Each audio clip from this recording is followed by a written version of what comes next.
And we're live. How is it going, everyone? It is time for some more Mech Warrior action. I'm your host, Get Good Fox. This is Commander Fox, Ronan Fox Armored Security. You are in the Fox Republic.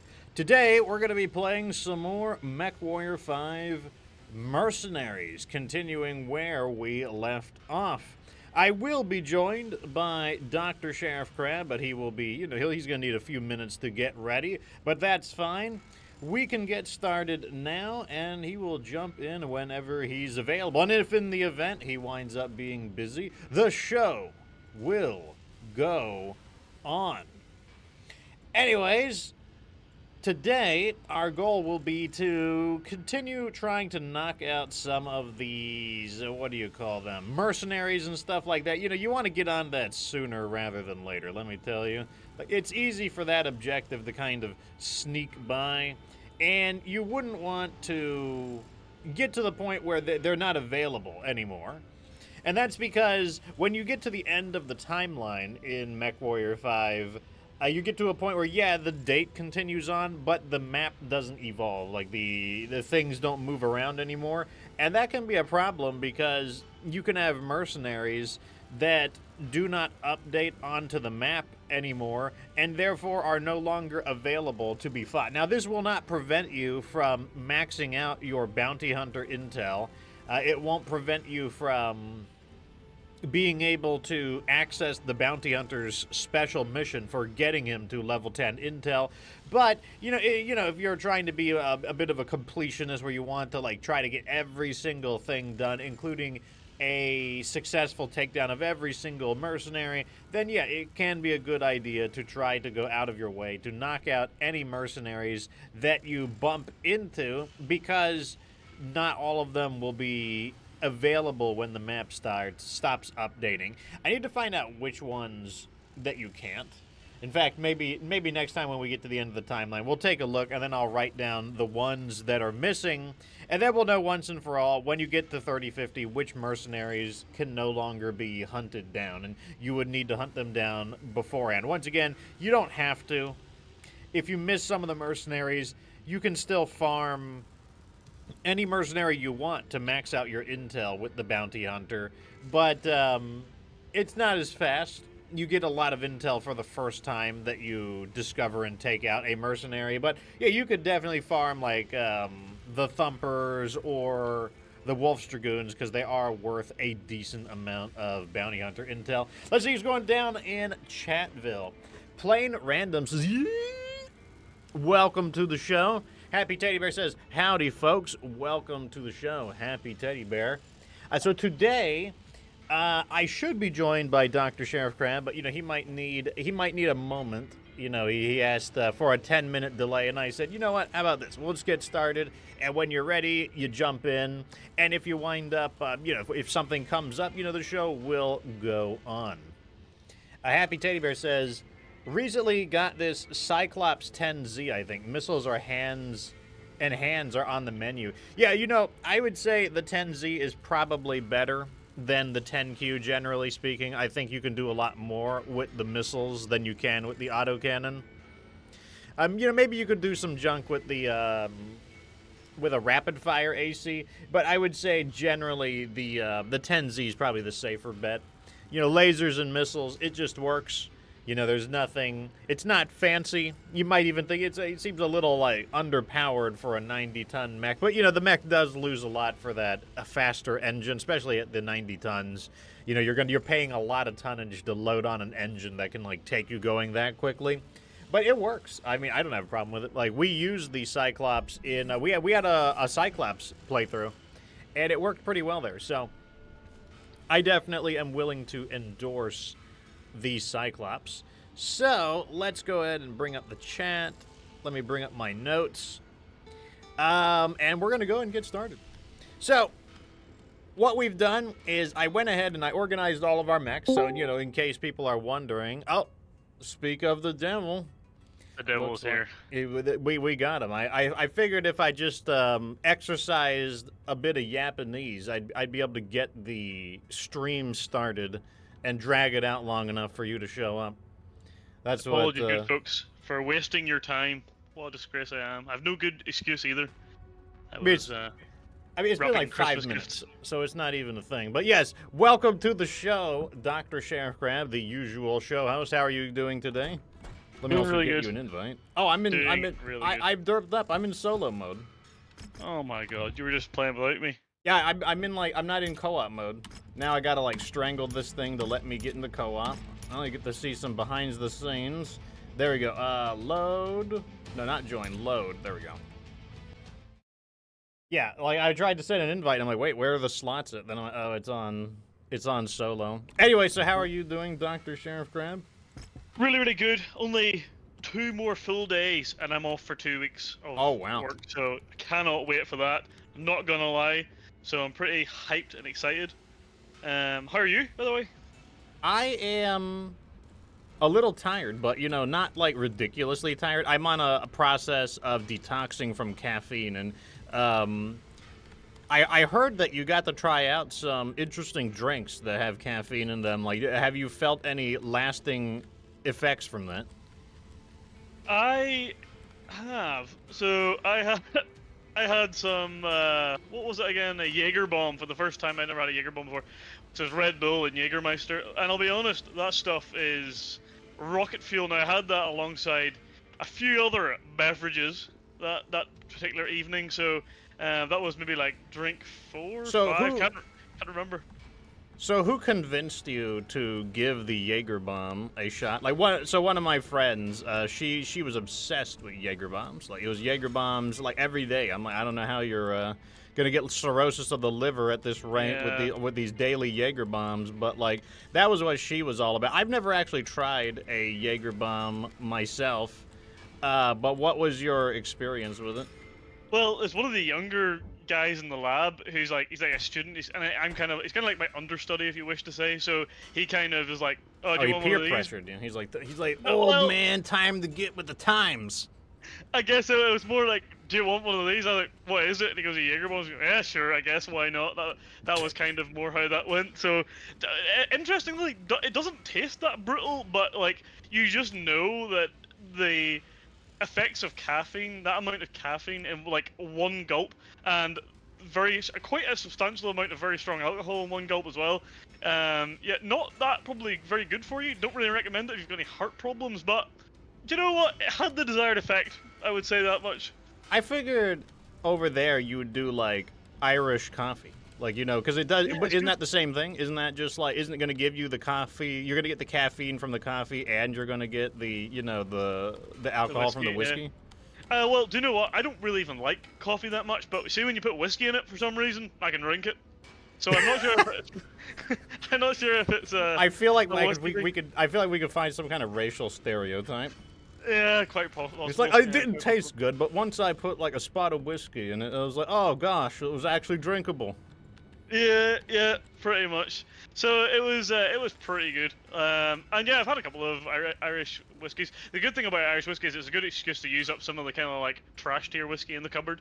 So you can just like lift out any sort of random, really cheap garbage and then put that in it, and you don't feel like, you know, don't feel bad because you use like some like $70, $80 whiskey or something. It's just some cheap ass garbage, you know. So that's kind of good too. Yeah, I mean it keeps forever, so it's got to go one way or another. Yeah, exactly right. All right, so we've got the sheriff, and well, the sheriff's just gonna have to get ambushed by my questions because I do have a bunch of questions for our battle tech. But you know, let's go ahead and get these missions begun. I went ahead and in between the stream, ooh, we got a hero mech. I haven't seen Hero Mech in a while. We had a Hero Mech though, but so what I did was I cleaned up our inventory. I organized our mechs. You know, let me show the chat what we're dealing with. So we've got our from. If you didn't see the last episode, we picked up our first assault mech, the Victor. Look, I'm not jumping for joy on this thing. I think it's a cool looking mech. Like I think the Victor looks cool, but I'm not jumping for joy. I don't have high expectations for most Victor models. It's not a model that I like. There is a Victor model I like, but just not in general. Over here, wait, did this thing not get replaced? Oh. Did we get scammed? Yeah, let me... Well, it lost the laser. It needs a new laser. Let me go ahead and, like, slap a laser on this thing, get, you know, Fahad to work.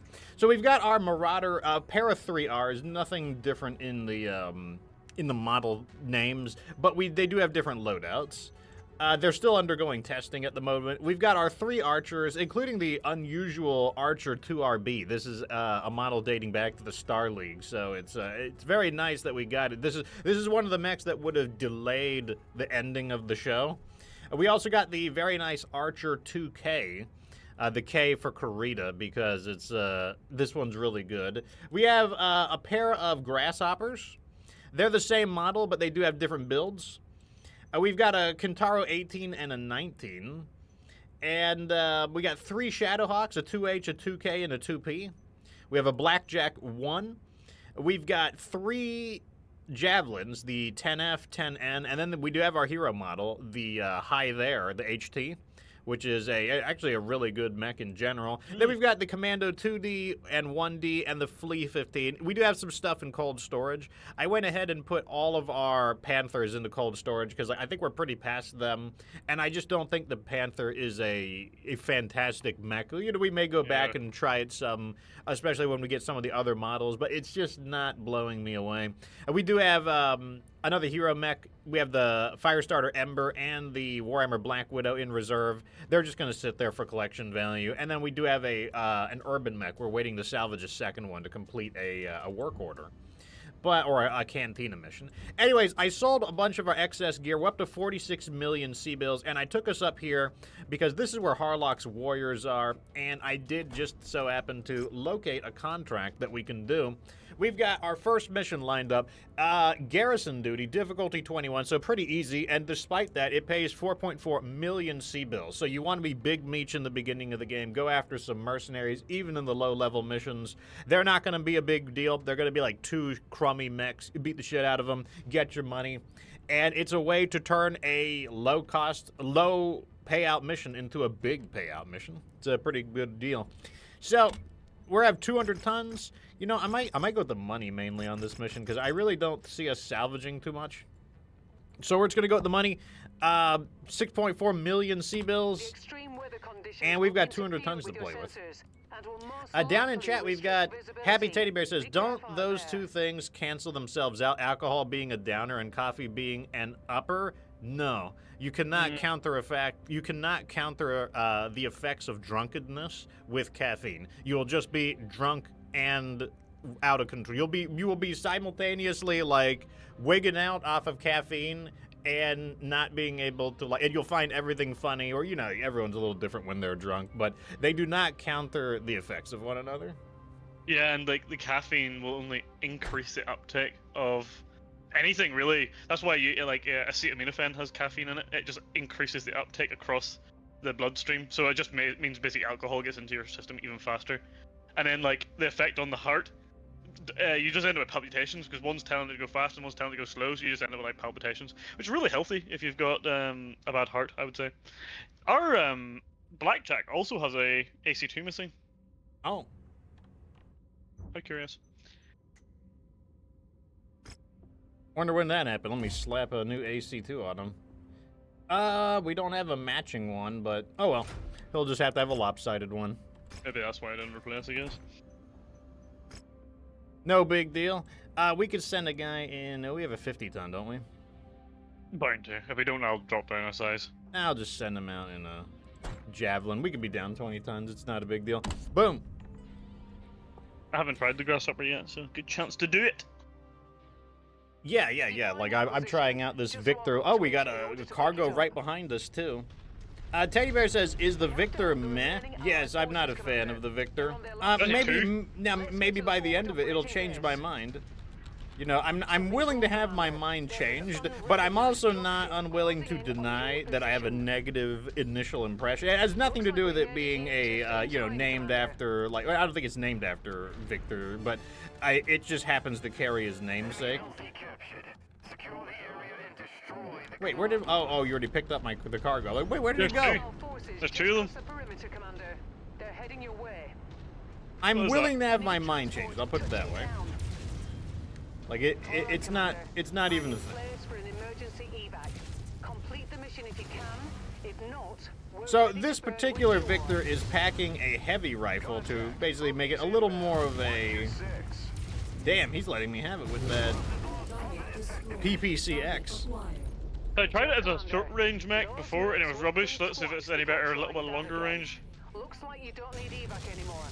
Yeah, so with the heavy rifle, it's going to be a little more of a, you know, kind of more of a brawling mech. Which unfortunately means I need to have a little more accuracy than I normally have. Which is not a reliable thing for me.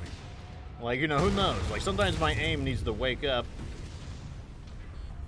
Oh, he ejected. We've got like a jerk inside trashing the base. Oh. I might also be the jerk who's assisting in trashing the base. Attention, all fuel reserves have been destroyed. Okay, I'll let you dig out that guy while I, you know, That bombard these might have guys. been... That garrison commander actually might be your man. From the Solaris showdown DLC. Oh, you think that might be Duncan Fisher? That sounded damn well like Duncan Fisher. Oh my god, stop running away from me. Target destroyed. Target acquired. Let me see if I can shoot That you. pretty clean hit I got on him there. Target identified. If I can maintain missile lock on this guy, I can, like, chip away at him. Here we go. Let me see if I can get a... There we go. Nope, he's jamming my missiles. Okay, he's dead.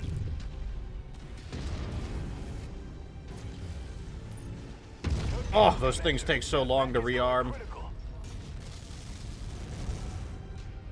I mean, so far it's working, though. I mean, this is a pretty low-level mission. I mean, we are following the drop weight, though. Really are gunning for you, Commander.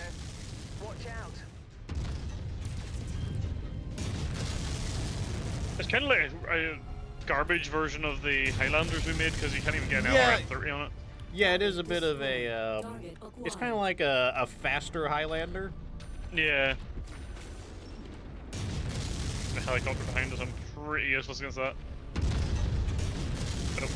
I can knock out that chopper real fast. Now, what I did today is, you know, we got some news to talk about. Unfortunately, this is a slow week for Battletech news. We haven't really heard anything from Piranha Games or anyone like that. But I did go on to the MechWarrior 5 Reddit in order to, you know, see what people are thinking about. Who is next to me? Oh, I'm being harassed by this idiot. I'm gonna try to knock this guy's arms off. Most of the Phoenix Hawk's weapons are in its arms, so if we can blast its arms off, we'll be good. Alright, that'll disable his weapons. Target destroyed. Target What you see is what's left as well, so that's good. And like I said, you know, even with Harlock's warriors here to, you know, do some shenanigans, it's not a big deal. Like it's just like I can't believe, like, look at these LRMs taking these helicopters out, unlike clans. Like, you wouldn't be able to do this in clans. Don't ask me why the missiles are so bad in clans, but like they left a bad impression with me, let me tell you.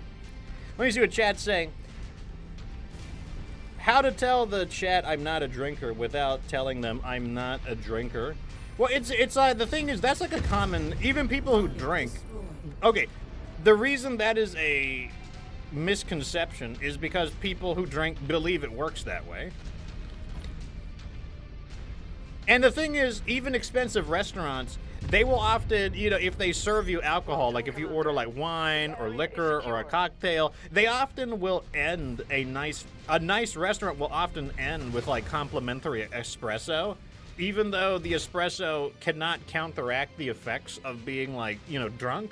But it does give you, like, a surge of energy. I mean, maybe that helps, but it does not... I mean, all it would do is prevent you from... It would combat falling asleep. That's really all it would do. But it would not... You would still be like, whoa, shit, I'm fucking wasted, bro. You'd still be, like, wasted. You'd just be wasted and wired at the same time. So as I thought, there wasn't a whole lot of salvage here. I mean, I guess... Oh, I'll take that PPCX. I mean, that was okay for the Victor. I mean, like, it's not mind-blowing, but it's okay. I'll put it that way. It's okay. But, you know, I that think wasn't a very high-stakes mission, but, you know, No. like, it got the job done. What'd you think of the crab? Or not the crab, the grasshopper? Yeah, I like the grasshopper. It was pretty effective. It definitely is slow. It does struggle to catch up with some of those lighter mechs. I think whenever you're like, we're going to be fighting some heavier stuff, even some of the slower medium mechs like the hunchbacks and stuff, it'll definitely come into its own then. But when you're running after commandos and javelins, a little bit annoying, but it's still very effective whenever you get on top of them, of course. Yeah, there's definitely a sense, like, you know, the hunchback feels slow, but the Warhammer and the Marauder do not. Likewise, Yeah. the Cyclops doesn't feel slow. No. Because, like, you know, the speed's always, like, relative to what you're dealing with at the moment. And, yeah, in that mission, I could easily see that being the case. So we got another level from the Bounty Hunter. Like I said, trying to prioritize it. Also, you do get some decent payouts. For leveling up with the Bounty Hunter, we got 1.5 million C-bills as a bonus, as well as 5 Tier 4 medium lasers, 2 Tier 4 medium pulse lasers, 2 Tier 4 SRM4s with the Artemis system, 3 double heat sinks, 3 tons of SRM ammo, and then another color scheme, the Blood Pact for the medium mechs. So there we go. So we knocked out Harlock's warriors, so we don't need to be here anymore. Nice. We get that And- hero mech, maybe? Yes, let's go over here and grab that hero mech. How exciting. What are you expecting? I'm expecting it to not be something we need. I expect it to be something very random. I'm hoping it's going to be something we definitely need. Or I hope hopefully not just something... don't be an ex- assault mech. Just don't be anything Yeah. expensive. Well, the only good thing is we do have good favor with Karita, so... Oh, that's it's gonna true. be- We get a nice discount. So if we Yeah, were going to buy discount. something, this is where to do it. Okay, it is the dragon. The Oh. dragon flame. That is a pretty random mech for it to be. Eh. The flame is probably not bad anymore because Yeah. of PPCX. It used to be so trash. We'll go ahead and take it. Do we have which Victor do we have? 9B. Ah, damn. So this is another of the same thing. So we don't want that. Let's check some of these rare mechs for sale. It's usually worth it to check out the rare mechs because I'll bring up the old stream sheet and I'll read if there's anything comes up. I'll know exactly if we have it in cold storage or not. Teddy Bear says it's named after Victor Von Doom. I mean, that would be cool at least. Like, I don't know. I haven't done the research on the Victor, so I don't know where it gets its name from. Mercarion says, for a moment, I thought I hear Big Red 40 Tech. I haven't seen many of his videos, so like I know the name, but that's about it. We already have a Grasshopper 5H. Damn, we don't need any of these. That's like super sad face. It's not Kino in the slightest.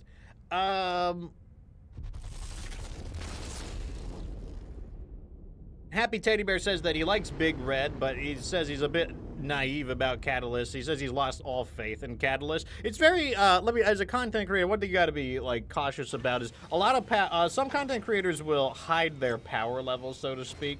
They may just not want to speak about a controversy. They may be aware of the controversial issue, but they just simply may not want to speak about it. Like, it's hard to say. Unfortunately, we don't need any of these. None of these mechs. This is a very nice Battlemaster Atomo. The Atomo are basically like the Coordinator's honor guards. So interesting to see this so early in the game. But yeah, but we don't need the Battlemaster. Otherwise, that would be a very nice mech to pick up. Very expensive as well, though, at 18 million. Ugh. But we're not. We don't need to buy it, so we're good. And let's see what our last rare mech is. Nice to get a crab, wouldn't it? Yeah, I mean you do find them in the Draconis Combined. So we have an Archer 2K. Oh, there's a crab. Nope, we need a crab. That's good. Okay, the Archer 2K. We already have one of those. So I'll probably pass on it, even though it is. I do like the Archer 2Ks. I think they are better than I think they're much better than the typical Archer, but we're probably okay on it for now. Do you want to customize that crab? Yeah, throw in the old cold and put her all in right again. Yeah. Okay, Baby here we crab. go. Oh, let's also put the Dragon Flame in there. Repair. So while Armor. the sheriff is doing that, I'm just gonna go ahead and this is the one location we didn't investigate. Maybe we'll find another interesting mech there. I think I'm just gonna do the obvious, to be honest. Daddy Bear says, fair enough, but the elephant will have to be addressed at some point. You'll be surprised.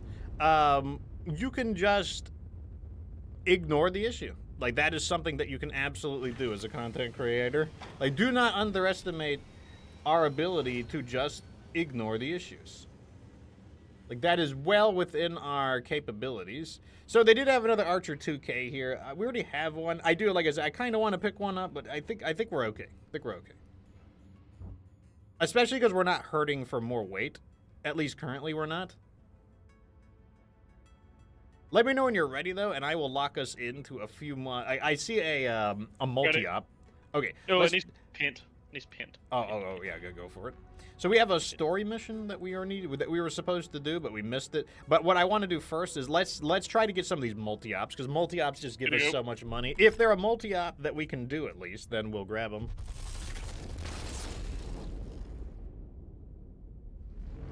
Yeah, those multi-ops, even now, like, you know, but early in the game when you're just building up some cash, they're such a good way just to invest, you know, a lot of damage in your mechs, yes, fine, whatever, but you get so much money. You can upgrade pretty quickly, can't you?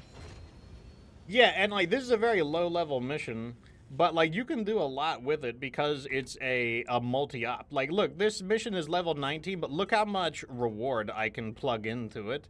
Like I said, you can be Big Meech in the very beginning of the game by building up your standing with a particular group and then doing the multi-ops.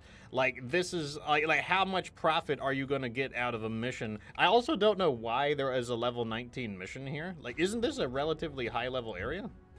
I could have swore that we were in, like, at least a medium difficulty area, but, oh well.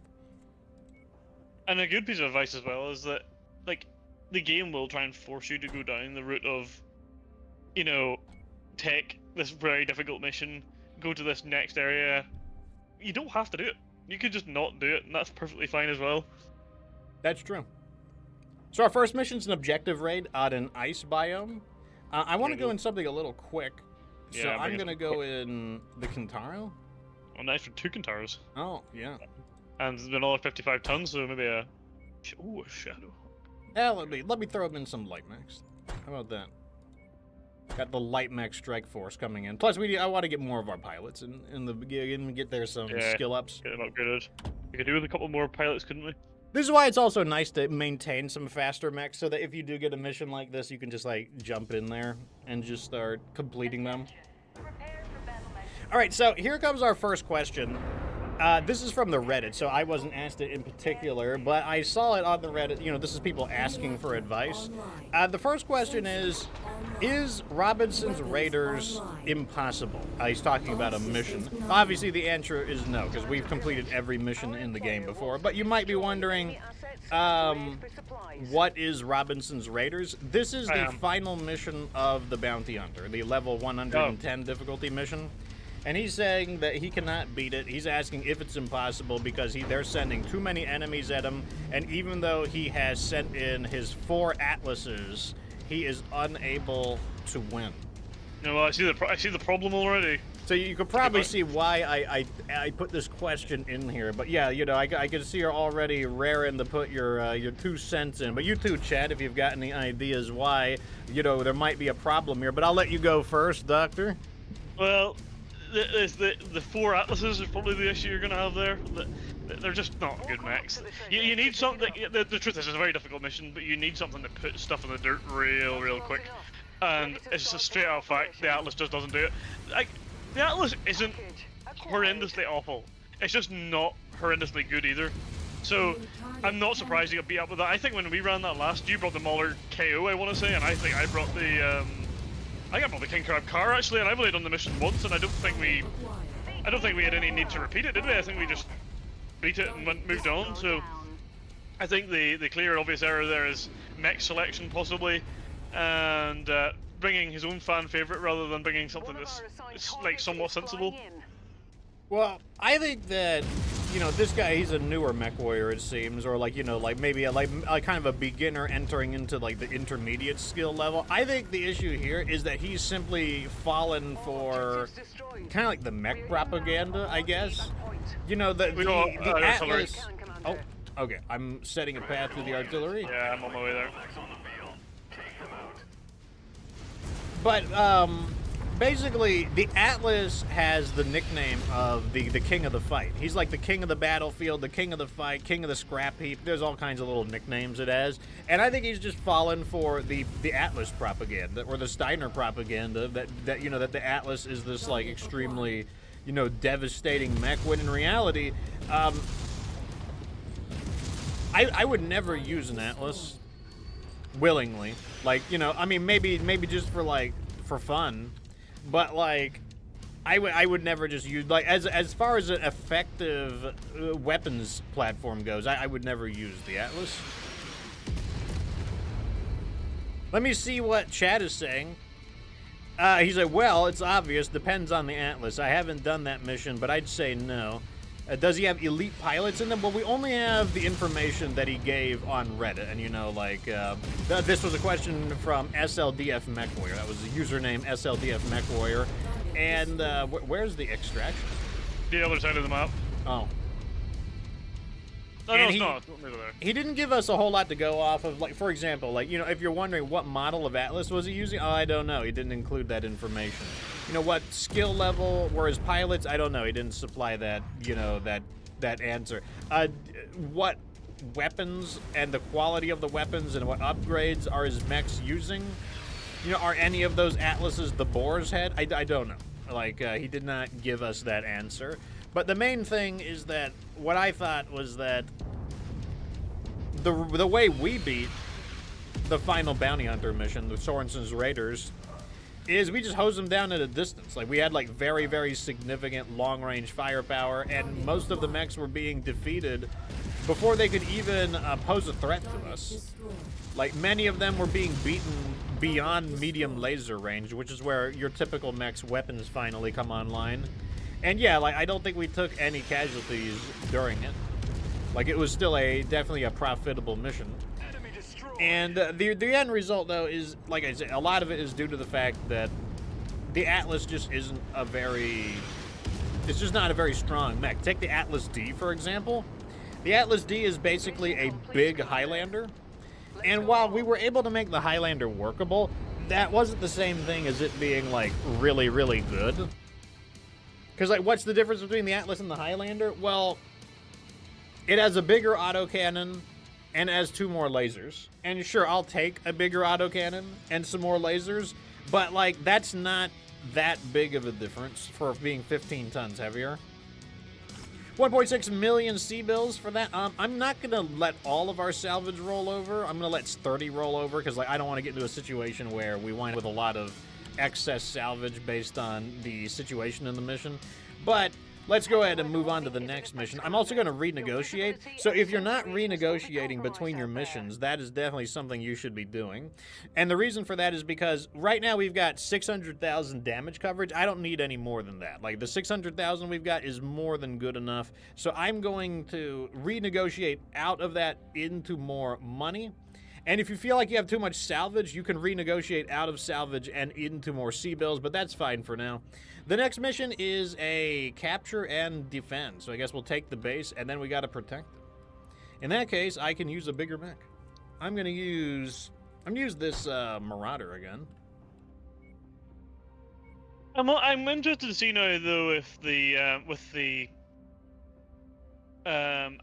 introduction of the PPCX, will the Atlas, what is it, the RS and the K? I think it's the K model. Yeah, I think it's the Corita one with the twin PPC options. Be interesting to see if it's any good. I think that'll definitely help it, but I do think that there's an issue with, like, just being slow. What is this mission? Defense? Oh, yeah, defense. Yeah, I'm gonna send him in like a flea. Yeah, I do think that there is an issue with it's just not a very fast mech. So, you know, you basically have like a sawn-off shotgun, but you're super slow. Yeah, that's the thing. So, like, it could be completely rubbish. Like, I think it'll still be better, but it could be annoying to operate. It'll be good in kind of like the mega cities, but having a mech that's only good at mega cities is not exactly a very useful thing, to be honest. Yeah, and I mean, I feel like there's just because it could be better with PPCX doesn't mean that I think that, you know, like a faster mech with PPCX could be even better. I mean, it's not going to be better than the Cyclops or the Banshee or any of those, so... Yeah, it's still not going to be able to outperform that. Like, it's not going to be better than, like, the Highlander Vest or something like that, that, you know, can actually utilize its, like, close-range combat because of the arena supercharger. But and the other issue with the Atlas, one other issue with the Atlas, just before we move on, is the problem that it gets kicked on so much. So even if you were in like a really optimized Atlas, you're just going to take so much damage because everyone focus fires it. It's crazy. Yeah, and one of the issues that I have with the Atlas is that it's... I feel like it takes too much damage on its center torso. Like, it's very easy to hit the center torso on it. And so it just winds up accumulating a lot of damage. I guess we're the mercenary scum, even though, like, I think we're fighting pirates, so it's the pirates calling the mercenaries scum. I mean, probably. We kind of are. It's like scum versus scum. Well, don't worry, because I'm Mr. Clean. I'm gonna, like, wash these guys in a second. Unless they go behind a object and I can't chase them. This is what I hate about cicadas.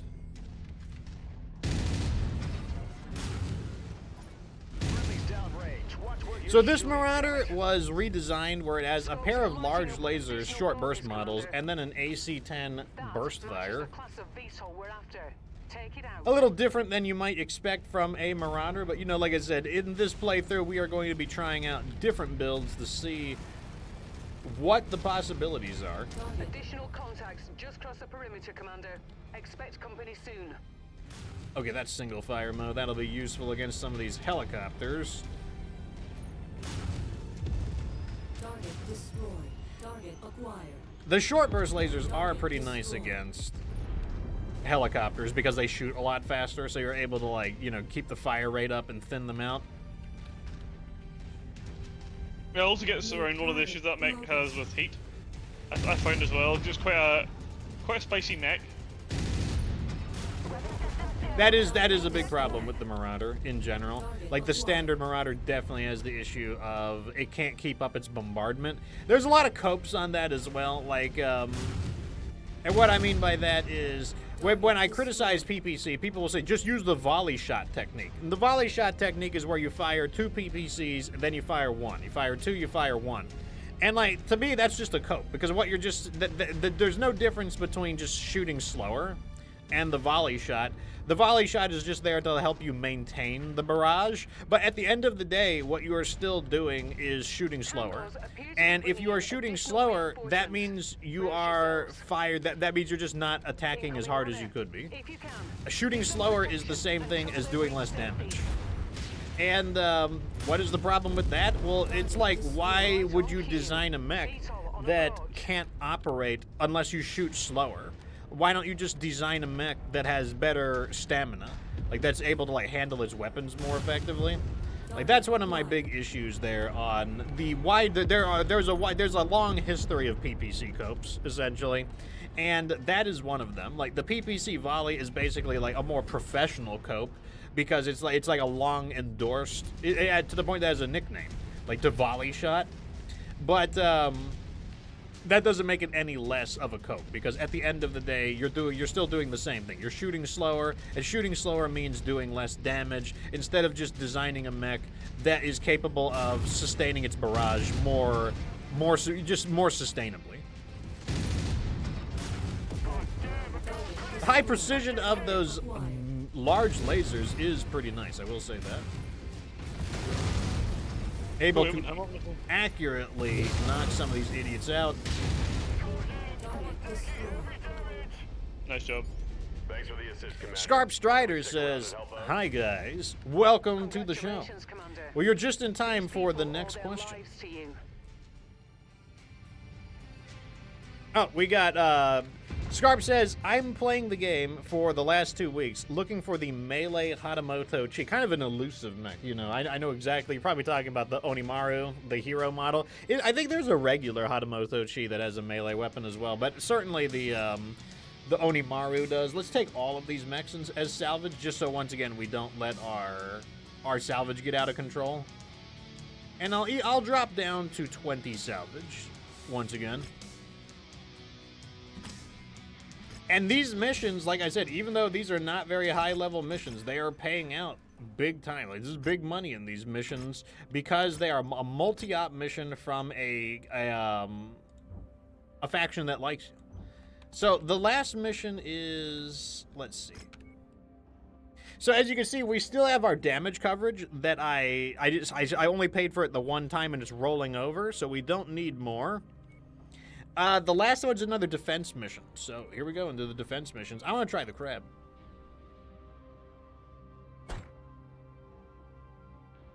This won't be a fair test of it because it's in an ice area, but you know. Yeah, I didn't go too crazy on the design either, so it went pretty simple. Okay, I can put them in a Kintaro. Yep. There we go. Ballin Collins says, I found the Onimaru right after Rise of Rasselhag in my last play. That's really fortunate because like it only becomes available I think that's what makes it available. The board of directors has contracted us to protect this facility by any means necessary. Pay bonuses have been offered if we can mitigate the damage as much as possible. So let's make this. Let me go ahead and switch these around a little bit. But don't get comfortable. There we go. Hostiles have been reported So in the this area. should be a really good mech. Like I have been interested in trying the crab with 2 PPCXs. Like there's no reason this should not be fantastic. It'll probably be a little toasty, but I just can't see this being bad. It only has 2 heat sinks, I'll warn you.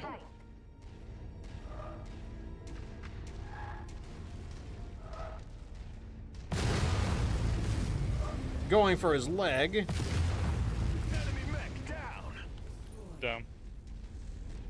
I mean, like, this mech has everything you need to be good. It's got decent armor, decent speed, and 2 PPCXs. These are low-quality ones, so unfortunately the damage, the heat won't be as good. As the models get better, their heat becomes better as well. But, nevertheless, like I said, this should be an absolutely fantastic mech. Potentially even better than the SRM models. That said, like I said, this won't exactly, this will not be the biggest test of the mech. I wonder if I can get his attention. Enemies headed our way. It's showtime. Okay, there we go. I got him to turn around. He's gonna wish he didn't do that. The fact that all the PPCs are in the arm means it'll be even easier to score really good hits on the enemies, too. That's true. So Balin says the Atomo mechs are available even if you haven't done the Dragon's Gambit, because we just saw one earlier. What is this thing doing? Yeah, that was really random. This thing is just like driving around, just shooting. Does any of the mechs that we have, I don't even know the full list of Atomo mechs, but are any of the ones on our list Atomo variants? I don't think so, for some reason. I can't remember if there's a Grasshopper. There's a Battlemaster, there's a Catapult. There's definitely a Catapult. Dragon. I might be getting, okay, it might be a Charger, because sometimes I get the Charger and the Grasshopper confused, because like, to me they look a little similar. New target, Shadowhawk. So yeah, I don't think there's any Atomo mechs that are I don't think so either. of the ones that have been voted for. Which means we're probably going to get them all at one time.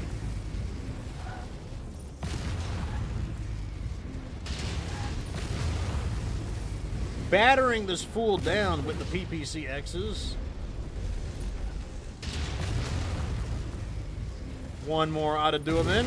Recon reports additional forces entering the engagement area, Commander. Yeah, it's definitely a spicy mech, but Incoming runner. the damage is pretty nice. Give them protection until they reach safety. I shut down, but I took the shot to take him out there. And the fact that you're pretty fast means not only can you close the distance and actually use the PPCX, but you're quick enough to make some, you know, flanking maneuvers. We lost the comm tower. New target, Vulcan. The crap's one of those mechs that I always forget that it's 81 kilometers an hour. Like, I don't know why, I just always forget that. Yeah, I mean, it's like, I mean, it's an easy mech to forget in general, because it's not a very common mech. Like, it is a fairly unusual model. Not during the Star League. During the Star League, it was very popular. Target destroyed. One of their preferred reconnaissance mechs, actually. Target destroyed. Making good use of the arm cannons there. Like, even though he's jumping in the air, even though he's faster than me. You know, a lot of people don't like arm-mounted weapons, but I value the accuracy. That's why, like, it doesn't bother me if the weapons are mounted in the arms, because like, I prefer to have high accuracy than I care about, like, the weapons being safely protected. Macronox says, hello, everyone. Hope you're all doing well. Sorry for being late. There is no need to apologize, good sir. Glad to have you. Oh, we just got the Shadowhawk. Now we're just going to take everything. Yeah, we're probably going to wait. Yeah, we're going to waste some salvage, unfortunately, but it's not that big a deal. We got the Shadowhawk. We needed that for... Let's see if we need it real fast. And if we don't need it, then we can turn it in as a quest reward. Oh, we do need it, unfortunately. Okay, so we can't give this one away. So we have a new Shadowhawk model. This is the Shadowhawk 2D. Let me go ahead and send it in so it can get cleaned up. And let's move on to this story mission. So let me see this area. Yeah, this is a Rep 5 to 6 area. Why was such a low-level mission in a Rep 5 to 6 area? I specifically went here because I thought it was going to be a higher-level area. Oh, well. Let's go over here. Different about this one. Oh, it has an extra missile slot. Scarp says, I found a hero fire starter with 8 ballistic hardpoints. Oh, yeah. The hero fire starters all do something kind of wacky. One of them has all lasers. One has, like, all ballistics. Nothing interesting in the markets. Let's see whose multi-op this is. This is a nice-looking multi-op, actually. This multi-op is 1.1 million C-bills each. It's ×4. There's a lot of hazardous weather. So, honestly, I think this one looks pretty good. I think I might go for... I think I'm going to go for the salvage here. Or let's see how much money. They don't really like us, so unfortunately this won't pay out as well as it could. But at the same time, we could just take the money. 21 salvage. I think we could do something with 21 salvage. What do you think we should do? Do you think we should take 3 salvage negotiations for 21 salvage, or should we take 3 C-bill negotiations for like 1.5 million C-bills? I think go for the salvage. 1.5 million C-bills isn't a whole lot, really. Okay, we can do that. So we're gonna get 1.1 million C-bills each, and 21 salvage. We could maybe we'll find one of those. Maybe we'll get another Shadowhawk because we do need another Shadowhawk. Yeah, I was actually gonna customize the Shadowhawk there, but it's gonna cost way too much money in this area. So it can wait.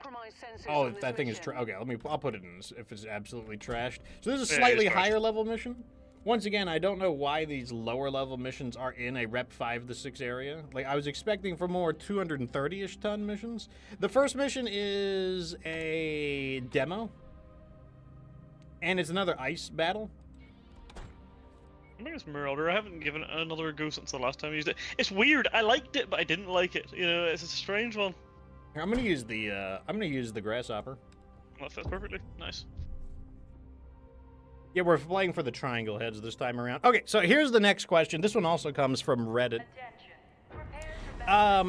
This comes from International Aid 37. He says that the game seems unfair in MechWarrior 5 Mercenaries, that there are endless waves of enemies. He called them absurd. He said that there are turrets and tanks that are just appearing out of nowhere, and that there are too many lances of mechs being dropped in, and that there are too many helicopters, and that, you know, you can't be expected to fight all of these enemies.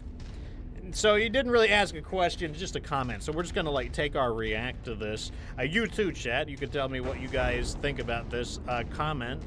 Do you have any initial thoughts, or do you want me to go first, Doctor? Yes, you can go first this time. I feel like I always go first. I'll let you have a turn. Okay, so when somebody says stuff like this, it's really, really hard for me to not say, man, that's kind of a skill issue. It sounds like you need to get good. That would be kind of like mean to say, but you know what? That's definitely a skill issue, and you need to get good. I'm just going to have to be mean.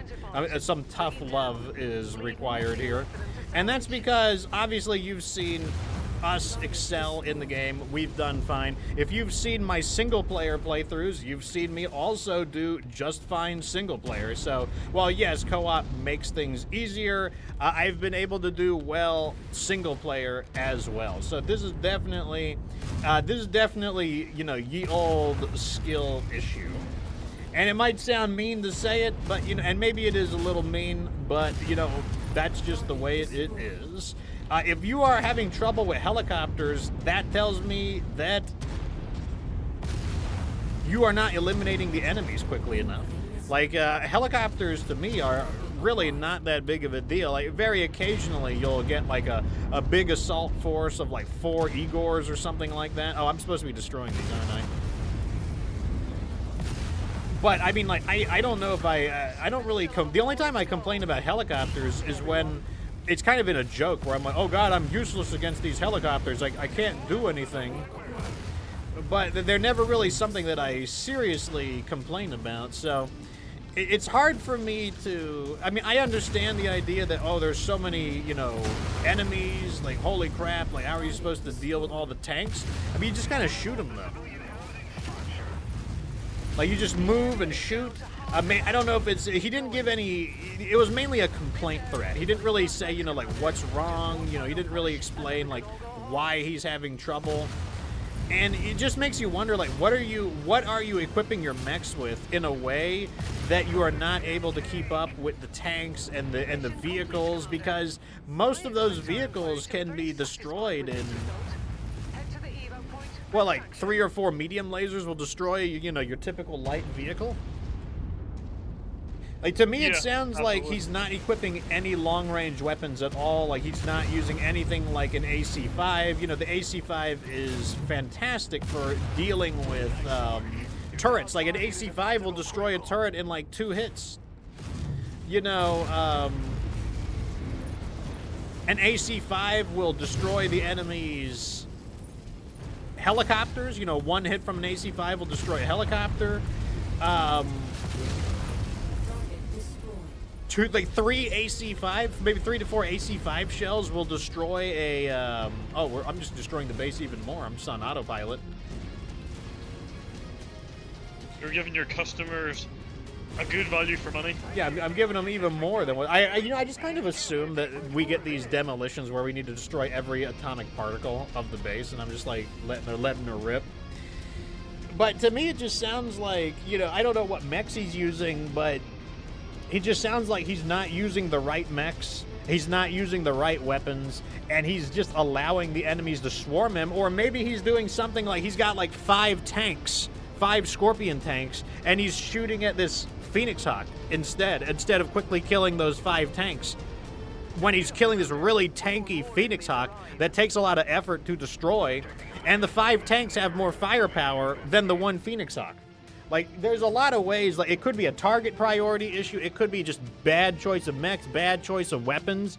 It could just be, like, you know, a skill issue in terms of, like, just insufficient gunnery. Like, there's so many ways that that this could go. I really don't know. Well, did you have an idea of, you know, like, it did give us a lot to work on, but, you know, what do you think of when you hear somebody saying that the game is just unfair, there's too many enemies, there's too many tanks, that they, you know, like, the turrets are just random, they just spawn into existence, they just pop up out of nowhere? Like, what do you think of? Same with you, chat. Like, what do you think when somebody says something like this?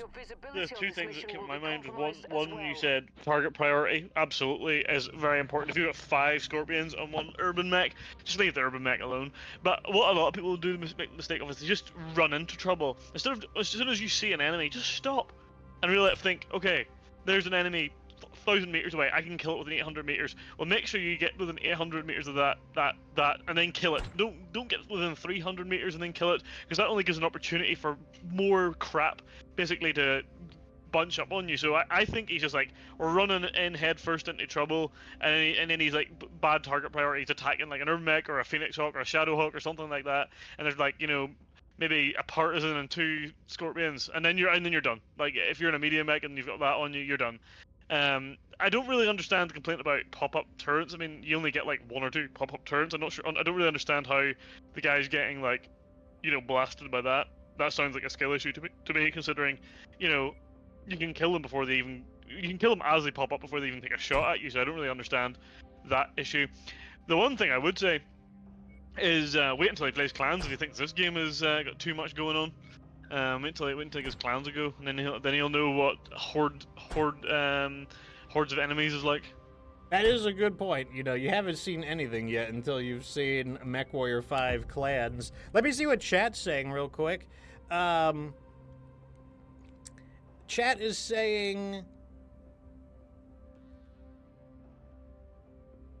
when you only have torso-mounted weapons, this is Macronox speaking, you can't hit helicopters very easily. That is one of the, there's we actually gained some standing.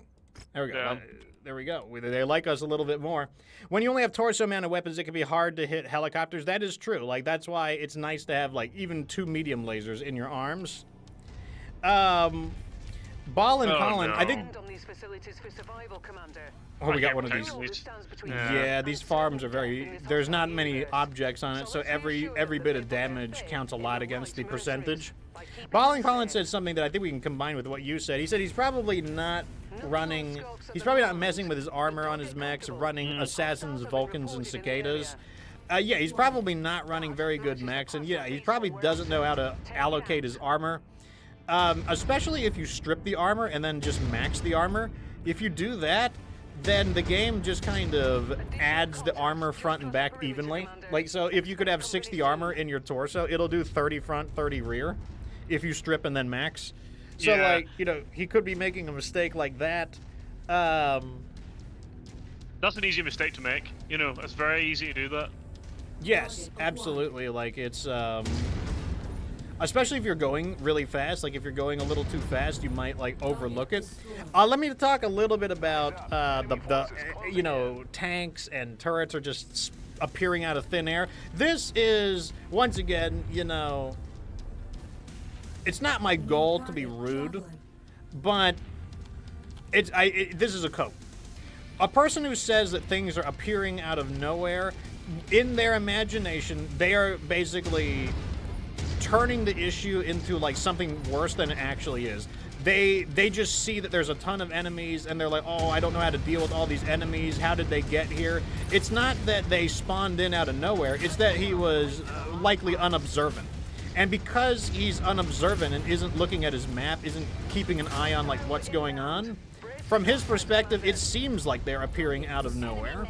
It's kind of like if you're playing a shooting game, like a shooter like Halo, and then you get attacked from behind, you might think, oh, he just spawned in behind me, or he was just doing this thing, like, this is bullshit, where did he come from? When in reality, like, maybe if you were taking a look at your radar in the game, you might have noticed that red blip is actually behind you, and it was actually because of a lack of being observant that resulted in that. So when people say that, oh, the enemies are just popping out of nowhere, they're just doing, you know, whatever they do, they're just spawning in from thin air, that really, really smacks of a cope to me.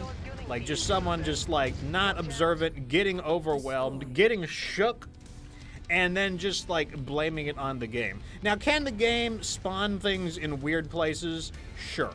But normally when that happens, it's a dropship. Normally, like, you could see the dropship as being, like, you know, landing right on top of you. But that's when you could just, like, physically see it. Like, you could just physically confirm that that's occurring. Target Panther. Target acquired. But in this case, I don't think that's the issue. I definitely think that that is an incoming code. So unfortunately, at the end of the day, Target destroyed. Target acquired. the answer is to get good. Especially because if you're asking for help, you need to, like, you know, tell us a little bit about the mechs you're running. Tell us a little bit about the weaponry you're running. Tell us a little bit about the difficulty that you're running. You know, we need a little more to go off of.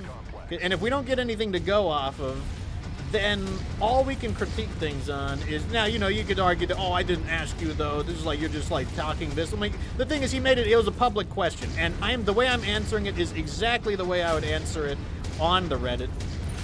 In fact, I was beginning to type up a response to him, but I didn't send it because I'm like, yeah, it probably sounds a little mean. You know, it sounds like, you know, I'm being a little, like, kind of a jerk. But, you know, it is what it is. Might be able to salvage that PPC. Possibly. Yeah, one other PPCX. It's not kind of weird when they have that. It's kind of. It gets me like, damn, I got blasted by that PPCX. Doesn't feel nice to get hit by them. Yeah, I'm like trying to shear this guy's arm off real fast. Got his arm now to blast him. Yeah, I actually switched up to the blackjack just because, like, I need to use the blackjack a little more. So Ballin Collins says that he has seen enemies spawn in out of nowhere. Yeah, I mean, I don't mean that they literally never spawn in out of nowhere. What I'm saying is that that doesn't happen too frequently, which is why, you know, he took a video of a clip. The reason you took a video of a clip is because it doesn't happen that frequently. It's kind of like, oh, that was weird. He spawned in out of nowhere. In other words, yes, an enemy could literally spawn in out of nowhere, but it's not something that happens on a regular basis. It's not a frequent enough occurrence for it to be a tactical issue. Like, I never make any decisions revolving around the idea that, oh, maybe the enemies could spawn in out of nowhere and attack me from a direction I don't expect. That never factors into my plan at all. Because while technically it could happen, it's very unusual. Like, it's not, like, it doesn't stop it from being a cope, basically. But yes, you know, I've seen an enemy periodically spawn in out of nowhere, but never, like, in any kind of meaningful quantity. I can definitely go many play sessions without seeing an enemy spawn in, for example. I can't remember the last time I've seen that happen. Yeah, that's what makes it, like, a curious event. Like, when an enemy just, like, bam, just appear. I'm more used to enemies vanishing, you know, just getting, like, sent to the Shadow Realm out of nowhere. Next mission is Mega City Battlefield. Mega City Battlefield. Good time. Here we go. Take the crab in. Or do you want to use the crab? No, go ahead. Okay, I'm gonna use the crab. I'll bring the Kitaru. Let me bring in a Shadowhawk and a Javelin. Looks good to me. One mysterious guy says, like the tanks, yeah, I can see them spawning out of nowhere, but, like, it is so far away and flanked you, it can be a bit annoying, but more of a problem for the player. And a lot of times, like, did they spawn out of nowhere, or were they just not in your radar range, and then they became in range of your radar? Like, that's the other thing as well.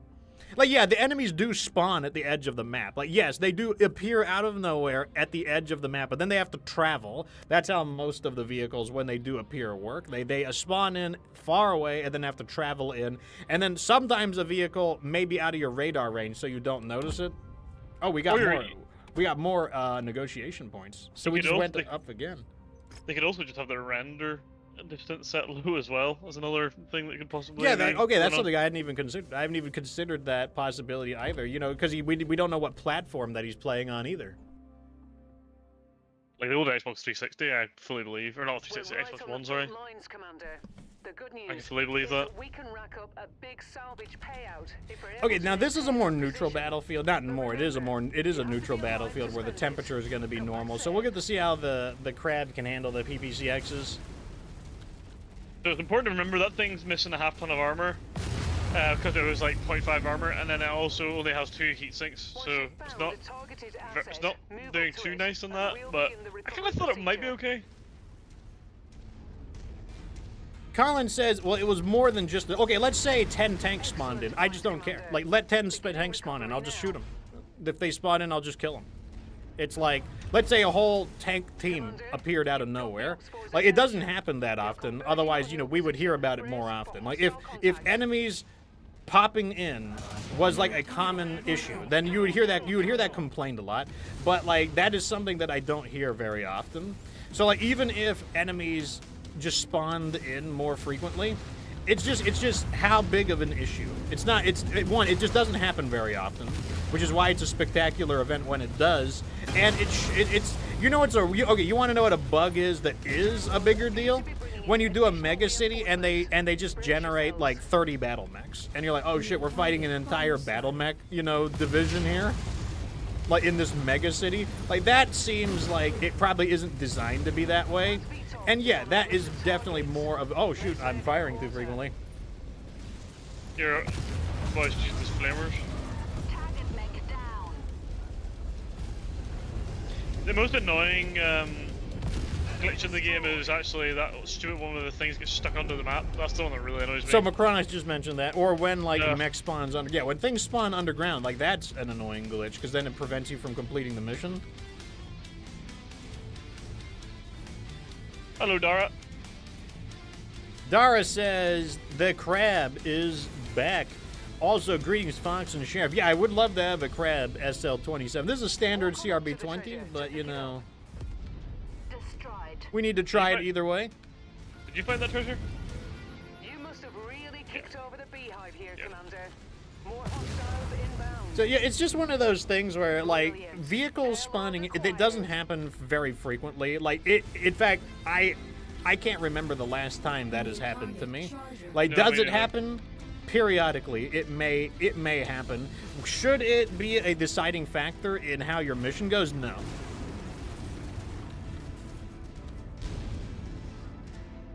So, okay, that's what we think about that one. Is the game too hard? I do think that MechWarrior 5 is harder, but I also think that it's definitely not insurmountable.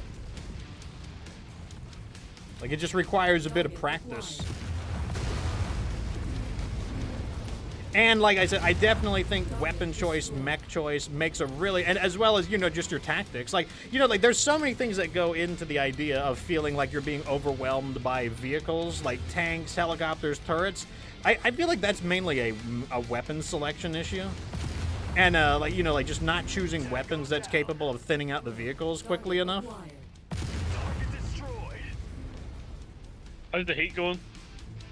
Well, aside from overheating that one time, I have not really been able to engage any mechs to really let them have it. Like, I'm looking to engage a mech to actually fire the weapons, but they're not really sending the most impressive of enemies at us. No, and here's the last four as well, and they're just a Vulcan. Two of them are choppers. Target acquired. One thing I do like is being able to shoot directly above me. Yeah, these are all scouts, too.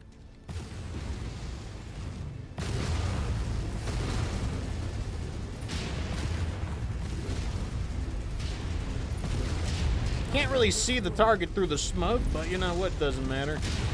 Who needs to see the target?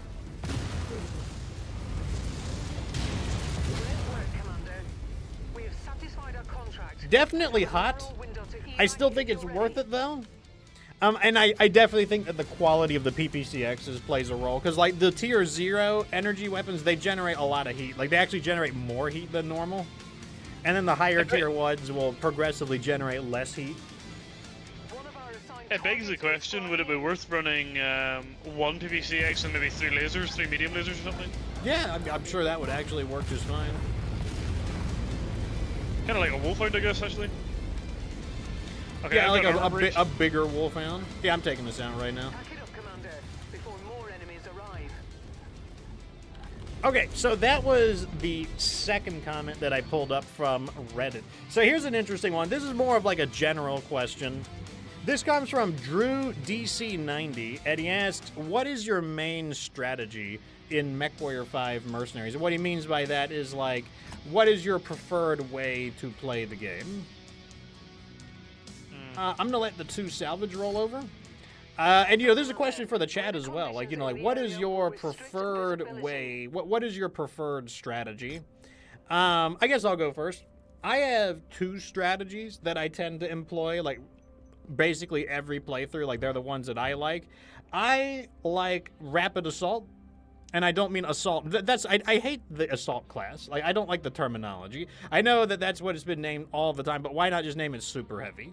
Because when you say, you know, like, use assault strategies or assault tactics, or, you know, if you say I'm an assault specialist, then people might think that you're talking about being an assault mech player, when really what I'm talking about is, like, rapid attack strategies.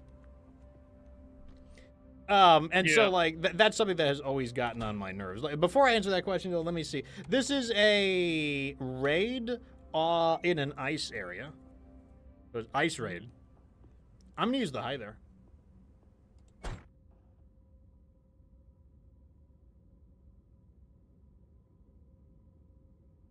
I honestly really like the Shadowhawk. I think it's really functional. I'm just gonna use it.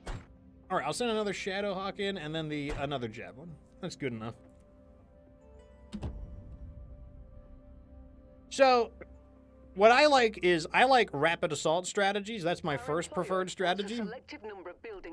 And that would basically be, like, you know, using a quick mech, and then, you know, like, engaging in, like, rapid flanking maneuvers, you know, catching the enemy by surprise, you know, swarming the enemy, tearing them apart, like, or using, like, diversionary tactics, like, maybe you have a slower mech that gains their attention, and then the quicker mechs, like, you know, swarm around them and, you know, attack them with rear armor attacks, because, like, even a Javelin can destroy a very large mech if you allow it to get behind you. So that's my first preferred strategy. Another strategy that I will also engage in is basically, like, brawling. Like, I'll do, like, you know, like, skirmishing and brawling. That's when I'll use, like, the dragon, or I'll use, like, the Crusader, and, not the Crusader, the Champion.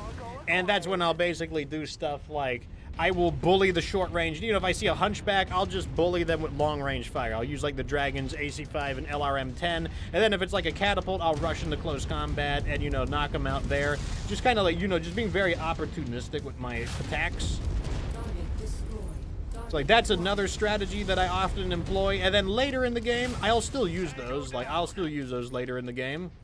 But, like, I also like to do, once again, like, rapid assault strategies in the form of, like, you know, we're on a beachhead and I'll detach on my own, and then I'll focus on destroying the objectives while, you know, the rest of the team focuses on destroying, like, the enemies along the way. You know, get the objectives done behind the scenes. And then a strategy I will use deeper in the game is just, like, heavy-duty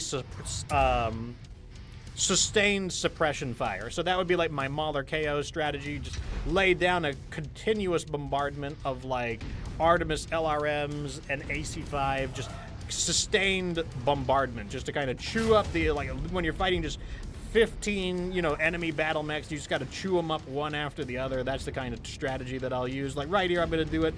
Like, I just let them get the attention. Sometimes I'll do this, like, I'll ignore the mechs and I'll go for the smaller targets and clean them up. And I'm just going to swing around behind him like this and start attacking from behind. Destroyed his weapons. I'm not even going to finish him off because he's basically helpless. I'm going to go search for a better target to engage. And, like, this is kind of like this prowling hunter-killer style that I like to do. And, like, that is one of my favorite playstyles in the game. It's often, like, kind of a slept-on thing, you know, because it's not necessarily the most glorious of strategies. Like, here I am, like, just taking out the vehicles, and I left that perfectly good mech kill behind. But, you know, that mech was effectively disabled, so there was no longer any reason for me to mess with it. So over here, I'm going to make a hole. And use that to get behind this guy. I went behind it in the first place. So we see the sheriff doing the exact same thing. Coming up behind him. He's surrounded. Massive damage. Went into cover to stop him from shooting me. And there you go. I think it's nice to see, like, how our, like, we don't even have to sort of talk tactics anymore. I just see you going one way and I know to go the other now. So the same thing, you know, you can see here. I'm not going to... Why am I not shooting him? I don't want to get his attention until I'm ready. Right here. Big attack on his rear armor. Now he's on me, so I'm just going to spin him around. And if I need to, I will break targets. I don't need to finish him off. I can just hide over here. Now he's got to switch targets, and someone else, I don't care, someone else killed him, I don't care who kills him. Like, I distracted him, I spun him around. If he's spinning around trying to chase me, he's not shooting at the rest of the team.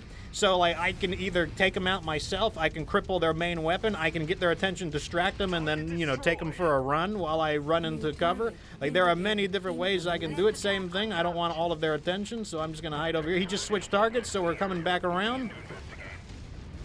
This guy's pretty lightly armored, so I don't mind beginning the fight immediately. Just like that. Over here, you're gonna swing behind him. That was a big fat miss. Now we're skirmishing right now.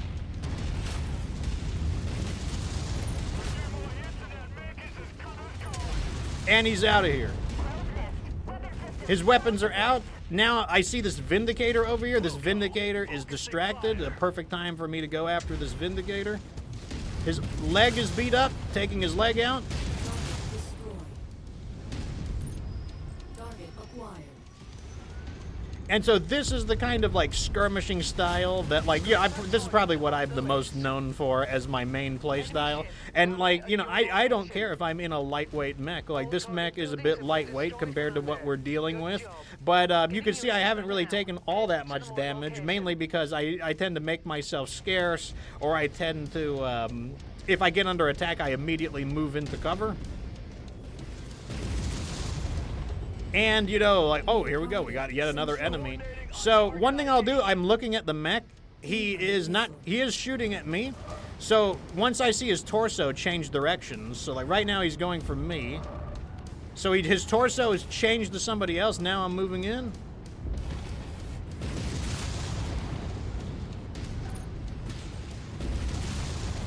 Big attack on his rear armor. He's basically shredded out. Acquired. Target destroyed. Dropship on approach. And that's how, you know, that is one of that's probably my primary playstyle, though I do have secondary playstyles that I also employ as well. What do you guys think, chat? What are your preferred ways to play? And then now it's your turn, Dr. Sheriff Crab. What are your main ways of playing the game? Well, I kind of have like 3 preferred methods, but probably my favorite, not saying it's the most effective always, but my favorite is probably just like lie in wait ambush with like melee mechs. Probably my favorite, just like hiding behind things, and it works really well with the playstyle that you employ, where you kind of distract them and allow, and you know, turn them around and allow for, you know, me or whoever else is to kind of come in and smack them. And because it does so much damage up close, it's quite similar to using a PPCX, to be honest with you, because you're just come in and kind of just blast them out of existence. But with the melee mech, I don't know, I just like the way they hit, so I quite like them.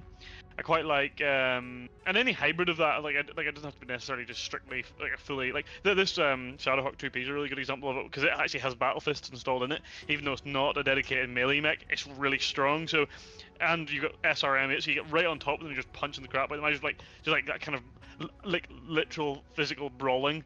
I also like sniping. It doesn't, you know, shouldn't surprise anyone if they're a long-term viewer. Get me in a King Crab car or Annihilator or anything that has got like AC5s, AC2s, heavy rifles, you name it. I'll happily sit in there and blast and blast and blast. And then probably my second favorite, or possibly favorite too, is like mechs like the Banshee 3S. Anything like that is just absolutely devastating amounts of like firepower, up close and personal, bodying a lot of damage. You know, and you can see in that like the Shadowhawk here is taking 251 damage, and Fox is only taking 25, and that allows him to go and do his style of, you know, going between different mechs and doing damage here and there. So yeah, I don't know. They're probably my 3 favorites. But I pretty much like anything that's large and does a lot of damage, and I can body. You know, my personal favorite way to play is kind of anything that's synergistic with Fox, to be honest. So, and most of those play styles all work quite well with, you know, your kind of hunter killer style. Where me and you differ though, Fox, is where you quite like, you know, your kind of attritional mechs, or you're, you know, blasting from long range. I'm not the biggest fan of it. Of LRM mechs. I don't know. I don't have the patience for it. I find it a little. Sometimes I find myself like, and I thought it's a me problem. It's not really a problem with the playstyle. I'll put that out there too. Like LRMs are absolutely valid, especially when you get into the Artemis range. I'm just a little bit impatient, perhaps sometimes for them. So I end up finding myself making mistakes, so that's probably why it's not my favorite. But I can still do it if I have to. You know, it's not like I'm you know, incapable. So that'd be my kind of favorite ways to play. Yeah, I could definitely say one of the reasons I like LRMs is because I do not, you know, when you bring the King Crab car, you're bringing it to bash mechs down. Like, you're just there to destroy mechs. Whereas when I run, like, the Mauler KO, I run it as a sweeper. Like, Yep. you know, what people see when I use the Mauler KO is that I'm, like, shredding a mech down. But what I'm really bringing it there for is it just destroys, it's the cleaner. Like, it basically sweeps all the tanks away, all the turrets away, all the helicopters away. And then, yes, I can focus fire on a mech. And while it may not be as good as just blasting their face off with a heavy rifle, you wouldn't want to be firing your heavy rifle at all these stupid tanks. You don't want to be, No. oh, I got to squish. You don't want to fire a heavy rifle at a turret. You don't want to fire a heavy rifle at a single helicopter except as a joke. But that's where the Mauler KO comes in. The Mauler KO is like the street cleaner. He's like sweeping out all of the trash and isolating the high-value targets. And that's really where the LRMs come into play. The LRMs are very valuable for destroying you know, I can... Anywhere on the map, if I can lock onto it, that turret is dead, that tank is dead, that helicopter is dead. And then, yes, it can still contribute against... battle mechs as well, but that's really the big reason I like to use the LRMs. Let's go ahead and sell some of our mechs real fast, though, and also I will read what chat said about it, but we just picked up a bunch of mechs, so it's time to sell. All right, so this is big money. We're going to have a lot of money here. So Wolverine, 1.1 million C-bills. Vulcan, 600K. A Vindicator, 660K. Oh, we don't want to sell that. Oh, wait, we got another... No, we're not selling the Shadowhawk or the Urban Mech. We got a mission for them. Panther, 520K. Panther, 520K. A Locust, 377K. A Javelin, 462K. Another Javelin, 455K. A Javelin, 466K. A Firestarter, 589K. This Cicada, I expect this to be worth a good bit. Oh, only 700K. I thought this was going to be worth over $1 million. And a Assassin, 500K. So that was a decent pull-in on our, what do you call it, rewards on, you know, just from salvaging stuff, selling it off. We also completed the Cantina mission for shooting down helicopters. So for 25 warriors, we get 1.1 million C-bills, and we get a tier 4 PPC 10 heat sinks. That's pretty good.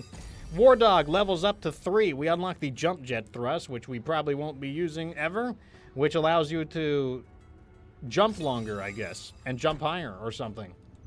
Which, like I said, we probably are never going to use that. So, Scarps down chat says, I love rushing with light mechs or playing like a sniper. Yeah, those are definitely, like, you know, like, I mean... I probably need to spend more time working on my gunnery to be a more effective sniper, but it is a very fun playstyle. Like, I just don't use the high precision weapons frequently enough to be in practice with them. Happy Teddy Bear says that he'd be lying if he said he didn't like melee. Also, we're doing a ×3 mission. It is a lower level mission, but it looks like we can knock out some mercenaries here. So I definitely want to do that. This is a demo. I do like melee as well. Like, you know what's funny was I was a skeptic when it came to melee. I was a skeptic, and it was actually the sheriff who embraced melee and made it work. And oh wait, we can actually, I can put in a commando. There we go. Yeah, it was actually the sheriff who, you know, pioneered melee combat. And now it's actually a big part of our strategy in general, to the point that I even recommend it in my new player guides. Oh, go ahead. No, it's just because I remember the first time actually I had the Banshee 2P and I got it and I was like, what the hell is this? Because I had got the Call to Arms DLC, and then it's not until like 30-25 until you actually start seeing melee weapons. So I sort of forgot about them, and then I got that mech and I was like, okay, I'll give it a go, and I put a claymore on it. And I was like, holy crap, that thing does so much damage. Because at that point, you know, you're kind of just used to running, like, you know, AC 10s, 20s, heavy rifles, you know, that sort of thing. You would do a lot of, like, damage in one go. And then they just pulled this thing out and they smacked some mech in the back. I don't even remember what it was. It might have been, like, a Phoenix Hawk or something. And they just, like, obliterated, and I was like, oh my god. I need to tell Fox about this. And then when we started using it, like in the streams, like there was a few missions like in the Dragon's Gambit playthrough that we did the very first time round, and we were like, holy crap, this is just like completely silly. There it is. I'll leave Yeah, the it's one of these things where it's like, you look at the damage and you're like, holy crap, like if that thing hits you, it's like getting hit with like 5 AC-20s. down to half capacity. Keep We, going. oh my god. Just a wee bit more, Commander. This And we complex just is on the verge of murdered collapse. this base. You did it, Commander. We should probably destroy some of these guys for the salvage real fast. Let's get out of here before more trouble arrives. Head to the evac zone. That base got absolutely bodied. I really wanted to see what the artillery was going to do to it. Well, did we not find out? It's so funny because these bases used to be. So what I'm gonna do, I'm just gonna hide. See, I'm using this wall while the sheriff basically takes him out. But he got a bunch of free hits on him there. Damn, he actually just he actually played the same thing you did there. That mech is on our kill list. I took his arm off, and then I'm just gonna leave him there. And then I switched to destroying all of these things. Like I'm the street cleaner. That's my job. This guy is punching me. Target destroyed. Yeah, go off yet. New target There's spider. one headshot that thing. It's like, who does this guy think he is? He's like punching me. That reminds me of the time I headshot that Jenner with the king crab cart, all 4 bullets in the head. Yeah, Then he- perfectly destroyed it. I'm like, what are the odds of that? Like it's one of the things that makes the heavy rifles so stupid. Like they are completely game breaking. Like there's no way that is possible. Yeah, these like high armor piercing explosive shells. Like it destroyed the head, and everything else was Nothing else. perfectly intact.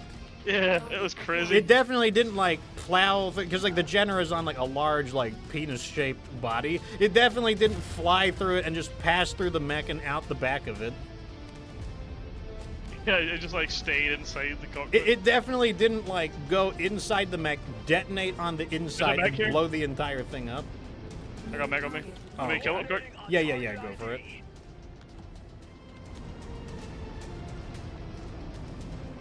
Nice work. Your down Okay, target is about to go critical. whoops.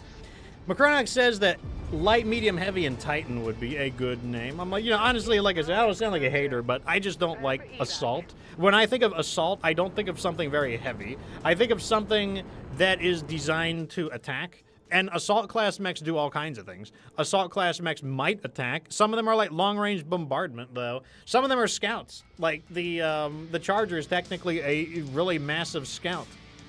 So it's like, yeah, oh, there we go. We got the urban mech that we needed.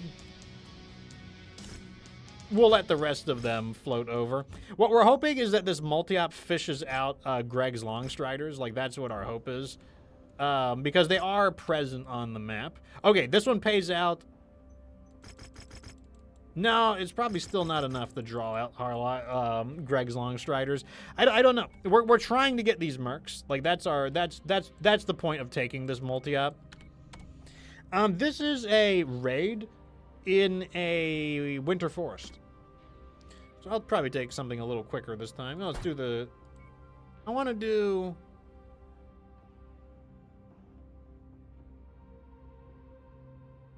I'm going to try this Shadowhawk with the PPCX and the SRM6. Grabbing it. I don't think it's sort of Big Bobby 05 says, do you have a favorite mech? Like, we'll come back to that question in a moment. One mysterious guy says, a balanced team like having 1 mech or 2 long-range or support and frontline DPS mechs is what I have been doing, though I do like long-range tactics, mostly with autocannons and PPCs. Yeah, I mean, that's what I recommend pretty frequently in my guides as well. Like we'll frequently do something pretty similar to that. So it's like, it's a pretty serviceable setup. Teddy Bear says that he likes to have at least 1 mech with LRMs. It's really fun seeing like a full team of LRMs. Like when you've got like LRM like over 100, it's just massive volley going out. Dara says 4 heavy rifles is so stupid OP. It is really crazy. That is the break point on heavy rifles. Chubby Demon says, how's it going, everyone? Welcome to the show. We have been tasked with an objective raid, targeting a number of warehouses within the area. This is what I'm going to do from now on. I'm going to start lifting questions off of, this is the PPC? Wow. That's crazy. Like, the PPC is on the screen. You can see the cannon. That's kind of cool. Yeah. I like that about the Shadowhawk, actually, because I can see my autocannon as well. Yeah, like, that's pretty neat, actually. I mean, normally that would be distracting, but yeah, who cares? It's not that. It's not a thing. Like, I'm not saying the Shadowhawk is like the best mech, the medium mech, but I think it is definitely overlooked. It's a proper workhorse. It's got loads of armor, and like I think the problem is people fall into the trap that they do with the dragon, where they're just like, I need to like use every single hard point up. It's like there's 5 or 6 hard points on Fox's mech. He's only using 2 of them. There's 5 on mine, and I'm only using 3 of them. I just think that you need to be careful not to get trapped into that. It's very easy to think if there is a place to put a weapon, then that's where it goes, right? You just put a weapon there, right? You know, like it's just natural. Like that's where you put the weapons. So like right now, you'll notice I'm ignoring the mechs. I'm just cleaning up these vehicles because there's a lot of enemy targets here, and I'm gonna thin them out. Like here comes the street cleaner. And, you know, that's just to prevent you from getting overwhelmed. Like, this guy doesn't notice me, so I'm just going to go like this and ambush his arm cannon. His arm cannon is disabled. I'm going to move on. There's no need to be concerned with him. And I'm just... Because these guys are doing more damage. Like, these tanks with, like, AC-5s, they're going to do more damage. Like, this is how you prevent yourself from getting overwhelmed by the vehicles. Like, basically, if you want to understand it, the way I destroyed that Urban Mech's AC-20, I treated his AC-20 like a vehicle. I destroyed the vehicle. I destroyed, like, an AC-20 tank. You could think of it that way. And then I just moved on because he's been reduced from an AC-20 to a small laser. And, you know, it might take me a while. In the time that it takes for me to finish off that Urban Mech, how many more vehicles could I destroy?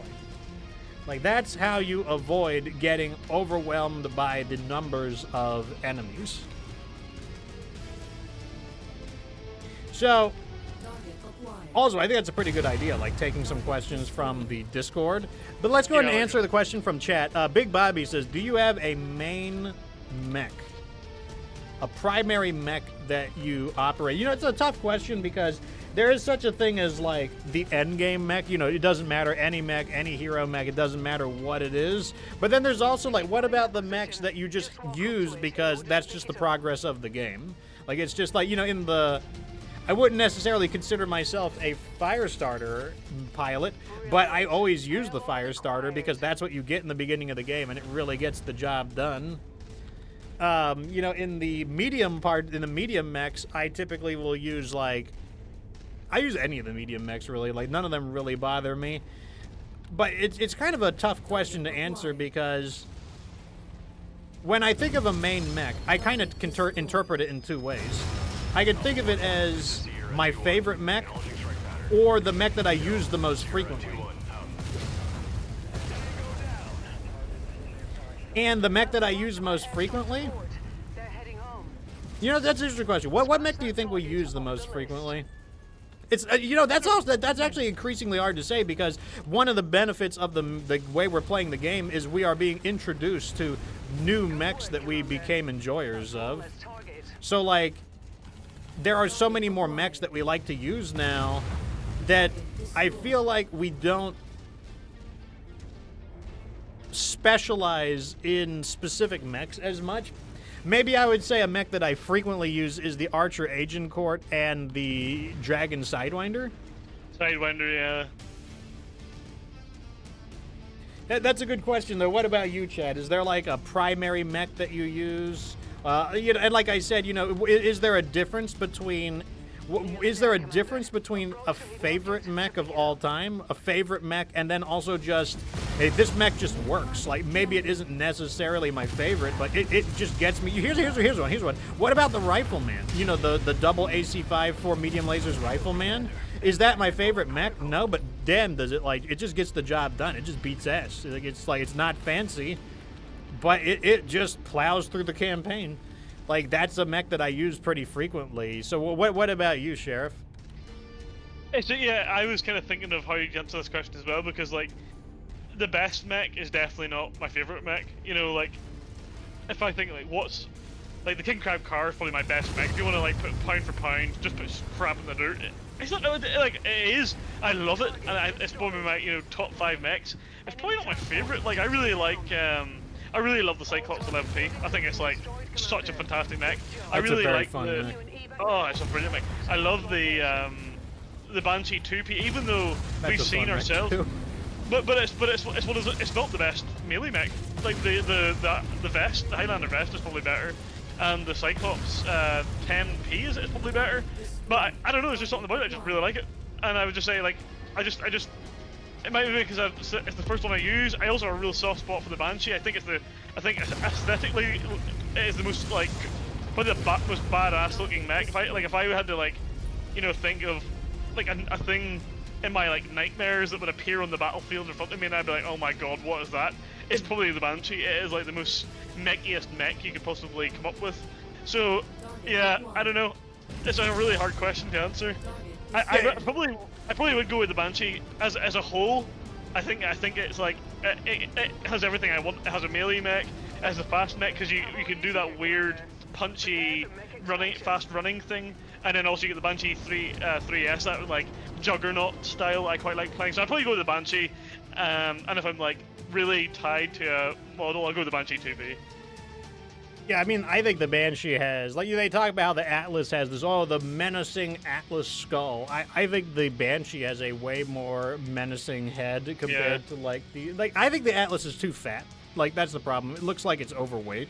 Like, it needs, cut down on the calories a little bit, I just think it looks fat. Like, I'm not, like, impressed by the Atlas. Take everything you can. The next mission's infiltration. Okay. Let me go ahead and do that, then. So it looks like, unfortunately, Harlock's Raiders are going to escape us, or Greg's Longstriders looks like they're going to escape us because we can't do anything. Like we can't renegotiate or anything. That is that. That is poo-poo. Oh well. Well, I mean, we could bring a lot of stuff in and put things in the ground if you wanted to. We could trash the place. That is true. I'm not opposed to it. If we do something like that, let me choose, let me at least get a mech to recover the cargo, just to guarantee that. And then, right, I'll bring something nasty. Yeah, I'll bring you. This thing's kind of nasty. And then I guess I'll put them in, I don't know, like, some other mechs. Here, put them in these. I could put them in... I could put you in a Kintaro? No, I could put you in a... Nah, you're just gonna stay in that light mech. It's not even. Good to see members of the chat saying mechs, like Skelliger, who said his favorite mech's the Hunchback, but his most used is the Orion. I like that. I like that people aren't just like going with like the most overpowered stuff as their favorite mech. There's another reason for it, like the look of it. Because I think there is a big part of aesthetics. Like, you don't want to be running an ugly mech. You know what I mean? Like, it's just like, I don't know. I don't want to be like piloting an ugly thing. Sometimes it's funny, but sometimes it's like, I don't know. I don't want that. When I think of the name Skelliger, like there's Kerrygold has a cheese. I guess they named their cheeses after different cities in Ireland, and like one of them is called like Skella something. It reminds me of the islands in The Witcher. That's what it reminds me of. Skelligers. Yeah, it's like, that's what I think, though. Yeah, let me see what people are saying. So, Skelliger says, also, where can I find a Marauder 2? The Marauder 2 is relatively rare, if I recall. I know the Wolf's Dragoons makes good use of them, so if you fight the Wolf's Dragoons, you might be able to salvage one off of them. Chubby says he mostly uses the Firestarter and the Mauler. That's like a mech that I don't get to use too often, but yeah, I will definitely use the Mauler. Ballin' Collins says, I use the Orion in almost every playthrough. It has such a weird silhouette. Yeah, it's like, it's got those giant, like, hot dog arms. Yeah, it's weird. That look like a giant gun is in them, but it's really just a medium laser. I feel like the game should give the Orion a better melee capability, because it has lower arms. But, like, the thing is, the lore says that the arm jackets on the Orion were specifically designed for it to bash things. Like, it was bashing things. It it had bashing enemies as a consideration into the arm jackets. All right, I'm gonna order our men to not shoot for a moment, so I can like locate. Are we gonna blast or what are we gonna do? I just want to make sure that I get it, you know, in case something stupid happens. Let me just get the cargo real fast. Okay. Then we can blast our way through them. The target is calling for help, but is having What? trouble getting a signal. That was a turret. I destroyed a turret. Eliminate them quickly. Alright. So basically, once I secure a cargo, then we'll be like weapons free. It won't even be a thing. Target destroyed. Target acquired. Target destroyed. Are there any mechs that are quite good that you just, for some reason, don't like? That's another interesting question. I know it's a little bit more convoluted. Well, let me finish. Target destroyed. You know, while we have stealth, like we're able to like knock out so many of these turrets and stuff. Target destroyed. And I mean, the turrets do provide salvage. They do. Target acquired. Let me see what chat is saying. Well, it's actually hard to drive and shoot and read all at the same time. Target destroyed.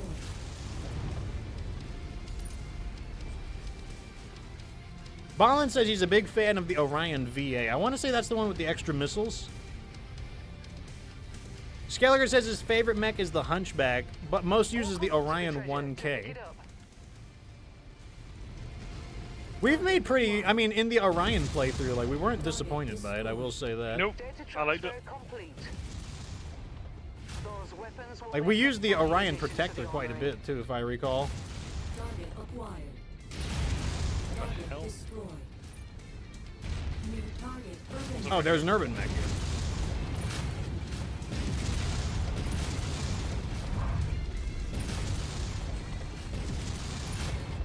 Damn, he took some hits. Terrible accuracy, though. He had a long time to shoot me, and he, like... And he didn't. New target Logan. Or he missed, rather, I should say. Target Detecting targeted battle mech in the area. I'm trying to find a cargo that I can actually get. target destroyed. Let me see. Try to find opportunities to read the chat. Skelligs are islands on the coast of Kerry. Okay, that makes sense then. Yeah, because like I've had like every one of Kerrygold's cheeses, and like I said, they name them after different like cities or different places. Target acquired. Target destroyed. All right, I got a cargo, so now you know it doesn't matter if we're detected or not. I'm gonna regroup with you before we start smashing, though. Who knows? Maybe we can. Oh, did you get the cargo there? Yeah, I already got detected somehow, and I don't know how. Well, you still got 15 seconds. I don't know if you'll be able to kill him in time, though.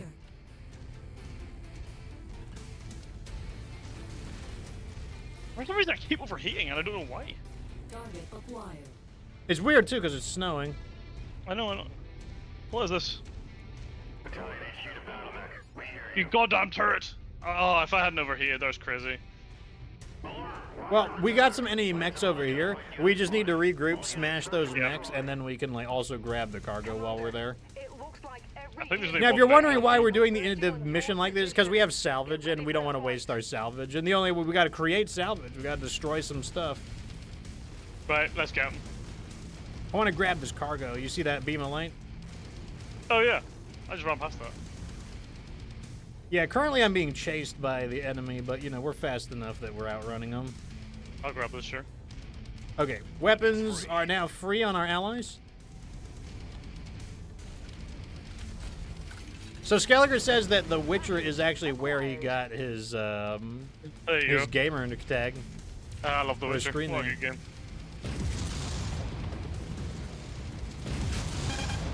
Ow! I think I accidentally zapped your foot. This guy just ran right into me. Oh my god, I hate these Commando 10Ps. Their 2Ps are so fast. He's running around like a maniac.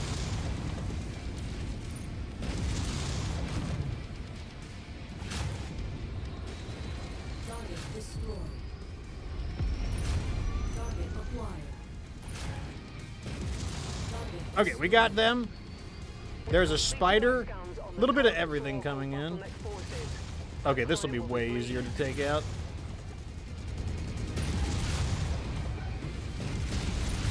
Okay, we got him. Target acquired. Target destroyed. Enemy 2 destroyed. spiders and a Vulcan. They definitely have a lot of mechs. There's no doubt about that. I guess I'm going to go for the Vulcan because he's the deadliest of the targets. His leg is really beat up.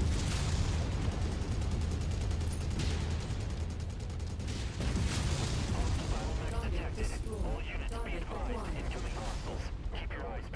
Man, the javelin high there is really nice.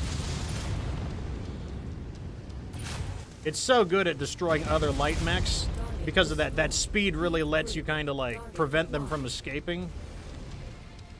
Enemy reactor explosion detected. Nice kill, Commander. New target Panther. Critical. Target destroyed. Target acquired. That was a fight. Right. All right, let's go grab that last cargo real quick. I'll start running towards exit, sure. Okay. Okay, now I can read the chat. So, And that was my bad.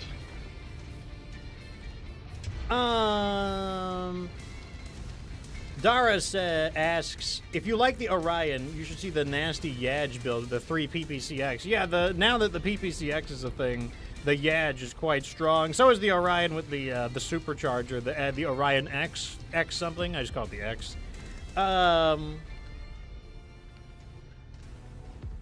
Ballin Collins says his favorite hero mech is Misery. Isn't that the Stalker? The Stalker M? The Yeah. Stalker, yeah, one from Misery. That's the one from the lores that it came from that one battlefield that the Wolf Dragoons took a big fight in. I've got about 100 tanks here. His favorite non-hero mech, this is also Ballin Collins, is the Charger 3K. I forget which model the 3K is. I think it's one of the faster ones, but I think it's one of the medium speed ones. I can't remember what the 3K has equipped. Crumby says the Phoenix Hawk always gets the job done early with its armor and speed. Especially now that you can have a PPCX, it's actually going to be really, really dangerous. With the speed, armor, and ability to like deploy PPCX, that's going to be a big deal. Oh, take us in whenever you're ready. Oh, I am trying. I'm just getting like. Ballin Collins follow a says, wall. I'm playing through the 3rd Witcher game right now. Wish I had been able to play the first 2 easily. I heard that the 3rd Witcher game is a really good starting place, like that they really made the game more accessible.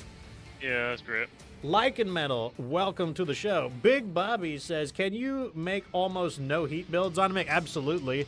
You wouldn't want to do that, though. If your mech doesn't generate any heat at all, then it probably means you're lacking in firepower. Like, you know, you could take some heat sinks off and put more guns on. You want to, it's okay to overheat. There's 2 ways you want to overheat. You can overheat because you just do crazy volley damage, like, you know, you fire 4 heavy rifles, you overheat, but then you blow something up in 1 hit. It's okay if you overheat in that way. The other way it's okay to overheat is if you slowly overheat over time after just like projecting a huge amount of gunfire. Like if you overheat after taking out like 2 mechs, that's also fine. But if you are doing anything in between, like if you fire a big volley of attacks and it doesn't destroy the mech in like 1 or 2 hits, and then you're overheating, then that's not good. Or if you're firing in a sustained way and you're overheating and you just can't cool down and you're not destroying 1 or 2 mechs before you overheat, that's also not good. So, like, you don't want to be completely cool. So this paid off. We definitely got to salvage some pretty good mechs here. I'll take all of those. We got a Commando 2P. I'm not sure if we had the 2P, but I'm going to scoop it up. And we do have the urban mechs, so let's throw all these in. And I will give them the urban mechs that they wanted. So give them the urban mechs. don't think it matters which ones we give them. Let me make sure they're all stripped, though. I want to make sure that because when you give them the mech, you give them all the equipment on board as well. Okay, they're all in cold storage, and they don't give you any bonus for any equipment on it, so I don't want to make sure they don't do that. Let's give them these two. Actually, let me give them the ones that are in the worst condition. So this one and that one. Okay, the ones that I chose. So for, let's see how much we would get. So these urban mechs are worth 322K, 329K, so about 325K. So we're making way more money because for the 2 urban mechs, that would be like 600 or 700K. We're getting 1.4 million. We're getting a tier 5 SRM2, 5 tons of SRM ammo. That's pretty good. That is nice. Yeah, that's a good bit of profit right there. I still don't think we have a duplicate Shadowhawk to give. Yeah, we have that D model. That D model is new though, so we can't give them that. We did try to get into a battle with Harlock's, or not Harlock's Raiders. We tried to get into a battle with Greg's Longstriders, but it looks like we were not able to bait them out. So instead, let's go down to here, and then we're gonna try to hit the Eridani Light Horse. Oh, we try and get the Shadowhawk up and running in the way. Yes, we can also do that. Make the pit stop. Make pit stop, nice. Oh, 324. One this year or one more year, and it's melee mech time. 324. Something in my head is 324, but probably wrong. So we do have another question. So like, I guess I still have more questions from the Reddit. So this one's not a question, but rather it's a comment. And this one's going to be interesting. You know, I think you'll find this one interesting, Doctor. So from Reddit, Zapato says, Trueborn difficulty is not hard enough. I was struggling with it at first, but then I switched to a quote-unquote laser vomit build. And when I switched to a quote-unquote laser vomit build, the game became too easy. So, I mean, you know, like, what do you think about that, Dr. Sheriff Crab? Well, I think it kind of just validates what we were saying, to be honest. It's not really a great surprise for me. The laser vomit is the only way to play the game, I'm afraid. It just feels bad to use anything else. That's the kind of sad part about it, because, like, you kind of want to use other weapons. Like, I don't know about you, but I kind of want to use other weapons. I don't want to kind of use the same weapons over and over and over and over again. But you don't feel like you're getting any benefit from not using them. So, and the game difficulty certainly isn't. I mean, it certainly isn't difficult. I don't think do we have any problems with any mission? I don't really recall having any problems with any mission. So, yeah, it doesn't overly surprise me either. Yeah, I mean, I didn't have, you know, like, the only mission we had trouble with was because we had trouble understanding what we needed to do. Like, it was an issue that they weren't explaining how to, like, you know, like, do we need to, like, focus on the drop ship? Do we need to? Unfortunately, we don't have any motive upgrades. I wanted to put the supercharger on this mech, but it looks like that's not an option. But, yeah, that was, like, the only mission that really posed any kind of issue whatsoever. And so, you know, I was reluctant to do the Trueborn difficulty, one, because of the connection issues, and two, because of, I just thought it was kind of boring. Like, it was just getting boring. And, you know, I think that kind of confirms my bias. Like, I don't hear anyone on Reddit saying, damn, Trueborn difficulty is too difficult. Like, no one is saying that.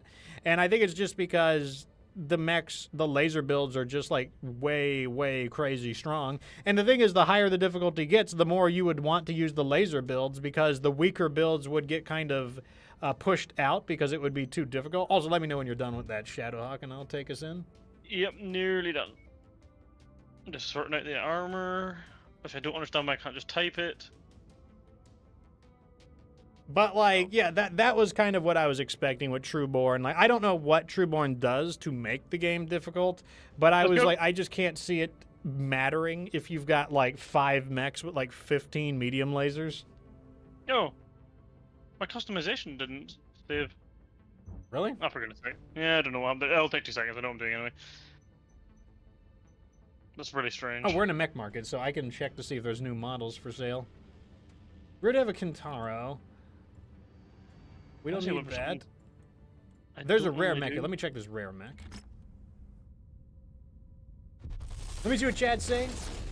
Oh, Ballin says he's not a fan of the Kintaro overall, to be honest. Oh. Didn't give any explanation, but like yeah, like just not a fan of the Kintaro. Like I mean, I don't use the Kintaro too frequently. I do like it, but I tend to just it just winds up being something I just never use. It's another one of those where you don't want to use every slot. Like you don't want to use every slot in the Kintaro. Yeah, That's absolutely. The only warning I would give for it. McCronic says you could argue that the really cool mechs is for hot climates and the super cool mechs in the cold climates. Yeah, you could do that if you wanted to. You could like optimize around that. Absolutely. Like you could definitely find a way to like, you know, I typically don't do it just because I'm like, I'm too lazy to switch my mechs in and out of different like cold weather builds versus like hot weather builds. Okay, good to go. Oh no. Just go ahead. I didn't redo the armor. I can't be bothered. We'll just do it when we get there.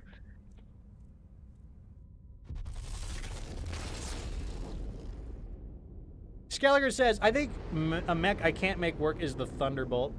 It's either too outgunned or too under-armored, or vice versa. It's fighting it is a pain because it feels like a zombie damage. It is absolutely that. Like, the thing I hate fighting in the heavy class are Thunderbolts and the Crusaders. I get so sick of fighting Crusaders and Thunderbolts. Happy Teddy Bear says, The Witcher, is that who we call Elric of Melnibone in these parts? I have no idea who, like, I have no... That reference is unfortunately beyond me. Lost on you. They're actually bringing a new Witcher game out, interestingly enough. It's caught a bit of controversy. We may talk about it in a future episode. Oh, really? I didn't know that. Yeah, it's garnered some controversy that people are not entirely pleased by. This is a beachhead, by the way.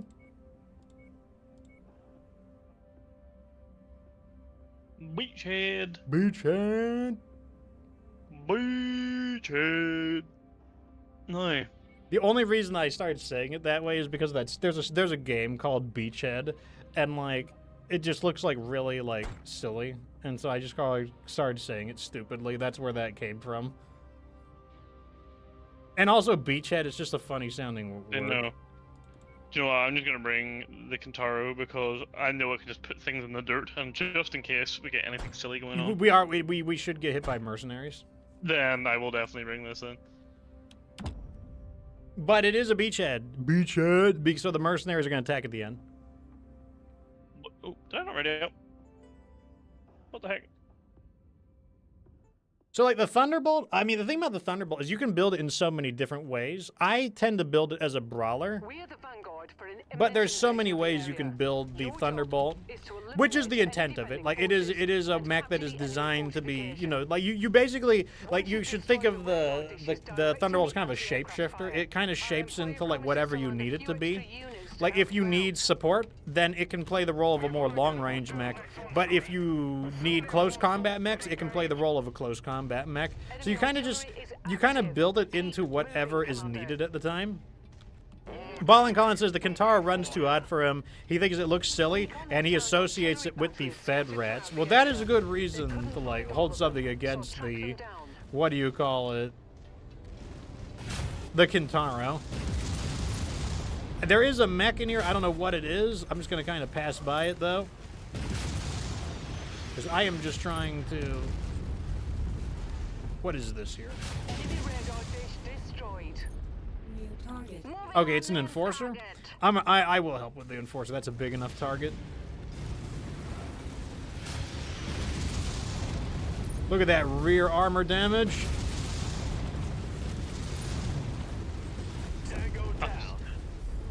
Crazy they survived that. Alright, so we've got artillery is located southwest of the main objective, and then we've got like a few more of these radars. So the way I do these is I tend to go forward and scout, and the thing is I will not be a hero. I am not get good Fox Lion. I am not get good Lion or get good Dragon. If I don't like what I see, I just turn around and wait for them to catch up. Like, I don't need to be a hero. Especially because we need to conserve our armor for the final battle. So I'm just going to go in here, and I'm going to see what I'm dealing with. And if it's not that big of a deal, yeah, I'm just going to go in there and smash him.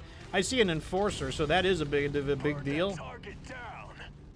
So we'll wait for the team to get in, and then I will take the enforcer by surprise. Target acquired. I'm gonna use the trees as cover. That's one of the big tips if you're trying to get into like lightweight mechs. So right there, he switched targets. Target acquired. Now I'm on him, and he's out of here. That mech is going to explode. That was a unique kind of situation where he sort of turned his back on both of us there, which is a bit weird. Target Yeah, I'll take the opportunity. Like, it's fine with me either way. He wants to turn his back. Doesn't know who the true threat is. All right, so far so good. Oh, go ahead. No, I wanted to. Are we moving on to another topic? Because I wanted to bring a question I actually asked at the end of the last stream. Yeah, we yeah, didn't go have for it. time to ask it. So the end of the last stream, and you might need a bit more time to think about this. I don't know if I'm maybe just dropping this on you a little bit. But I asked that we were kind of shitting on clans a little bit, and rightly so. The Light game's Mac coming on. in. It's Jenner. Like, Target acquired. had you been in the sort of board meetings at Piranha Games, either now or before clans had come out, what sort of content would you have been pushing? What sort of storylines would you have been pushing for the next release, the next video game, the next DLC? What sort of things would you have been doing? For clans, specifically? Well, no, specifically just for the MechWarrior IP at Piranha Games in general. You can either imagine it as a world where clans didn't exist, so you can think of what game you would have did instead, you know, or you can imagine what the next game's going to be, but forget about clans, like what's next? Or a DLC for clans specifically. So if you think personally, that I don't think I could would be have done clans. I mean, I feel like we need to get to clans one way or the other, but Yes. like, You've reached the target. what I really would prefer is the invasion perspective from the inner sphere perspective rather than the clans perspective. In hindsight, I don't think it was really that important to see Smoke Jaguar's perspective. I think the perspective that actually matters is Clan Wolf and Jade Falcon, because they're the ones who have problems with the invasion to begin with. And they're the ones who fought over the issue. Because the thing is, if you wanted to depict the severity of the invasion, that could have been done from the inner sphere perspective. Like, you know, the inner sphere could have had all these crazy, like, losing battles. Like, that would have illustrated the perspective of the invasion better than, like, because, like, the Smoke Jaguars really didn't have that much to... They didn't have that much to show. Like, okay, they blew up Edo, big deal. Like, you know, who cares? Like, is that the whole reason we did clans? Like, just to show, like, Edo? Or Smoke Jaguar? Is that why Smoke Jaguar is chosen? Just to show, like, Edo being destroyed? Like, I think it was a waste. Whereas MechWarrior 2 is about the refusal between Jade Falcon and Clan Wolf, which I actually think had relevance. Oh, I'm going to go and knock out these artillery cannons real fast. I'll start capturing the base then. Operation. Brilliant. Payload acquired. So that's the first thing. The other thing is I really want to stay on the inner sphere perspective. I think that's what's really important to me. I mean, I know there are people who like to play from the clans' perspectives, but I don't know if they needed an entire game, like maybe a DLC from their perspective. But like, I don't really, or like I said, if you're going to do the clans' perspective, I think the most interesting argument they have is the Jade Falcon and Stay close and keep Clan your Wolf clear refusal. of hostiles. Here come the strike teams. Look to the sky. Enemy aircraft inbound. Right, I almost have this area cleared of artillery. Want to stop this invasion before it starts. Hold this position. That's one set done. It's a lot of choppers coming in. I would like to see someone be brave and go backwards rather than go forwards. Like, why not start looking at some of the other Succession Wars or the Star League itself? Like, why do we have to keep going forward? Make some new content. Target Vulcan. I mean, the answer, the simple answer is that that's what the fans kept saying. The fans continuously said, we want the clans. We want clans. So, like, you got, at the end of the day, you know, I can't entirely blame Piranha Games for following what they were told. They were told, like, that was the advice. Like, every time they posted on Twitter, they would say, you would have these comments just like, you must not want money. Are you allergic to money? Like, why don't you give the fans what they want? We want clans. Like, that's what we want. Like, and I'm not exaggerating when I said, like, every post that the MechWarrior 5 Twitter account would make, that's what they would be talking about. Like, we want clans. We want clans. So, you know, in many ways, not in many ways, like, Piranha Games was doing what they were, like, constantly asked. Now, you know, it is their fault for not being more visionary on the subject and being able to see the long-term issue, but the advice that they were getting 100% was constant feedback that you are not giving people what they want, and what people want is clans.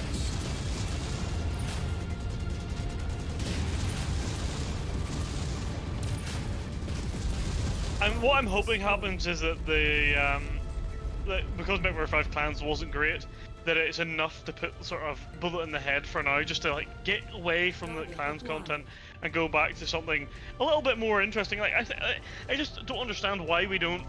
Why would you not want to try and like? I mean, the reason why I say this is there's more than one point to make here. Catalyst Games aren't exactly covering themselves with any glory at the moment with the average game player either. So there is absolutely, you know, room there to make new IP. Now the question is whether or not they're allowed to. Do Catalyst Games, you know, own the right to do that, you know, solely? That's a possibility too. But it just seems like they're missing out on a pretty obvious thing there. But I agree with you. Like, I mean, at the end of the day, if they were told clans, well, the argument that people would make is, well, maybe they didn't execute it very well. I don't think they did execute it very well. I think making a linear gameplay, or sorry, a linear game, as actually Bald Collins just said, it's a terrible idea. It's very 1990s. It's just not a normal thing to do in the modern world. Like, pretty much every game since like 2007 or 8, you know, has not had a linear campaign in it, and if it has, it's had something else to it, as we mentioned in some of the previous streams, like Halo, for example. It just feels really stupid. So the argument is that maybe if they had done clans better, we wouldn't be complaining as much. But I just think, I don't know, I like new things. I want to see them try something different, make a risk. But I guess there's a lot of money involved, and they don't want to try that, perhaps.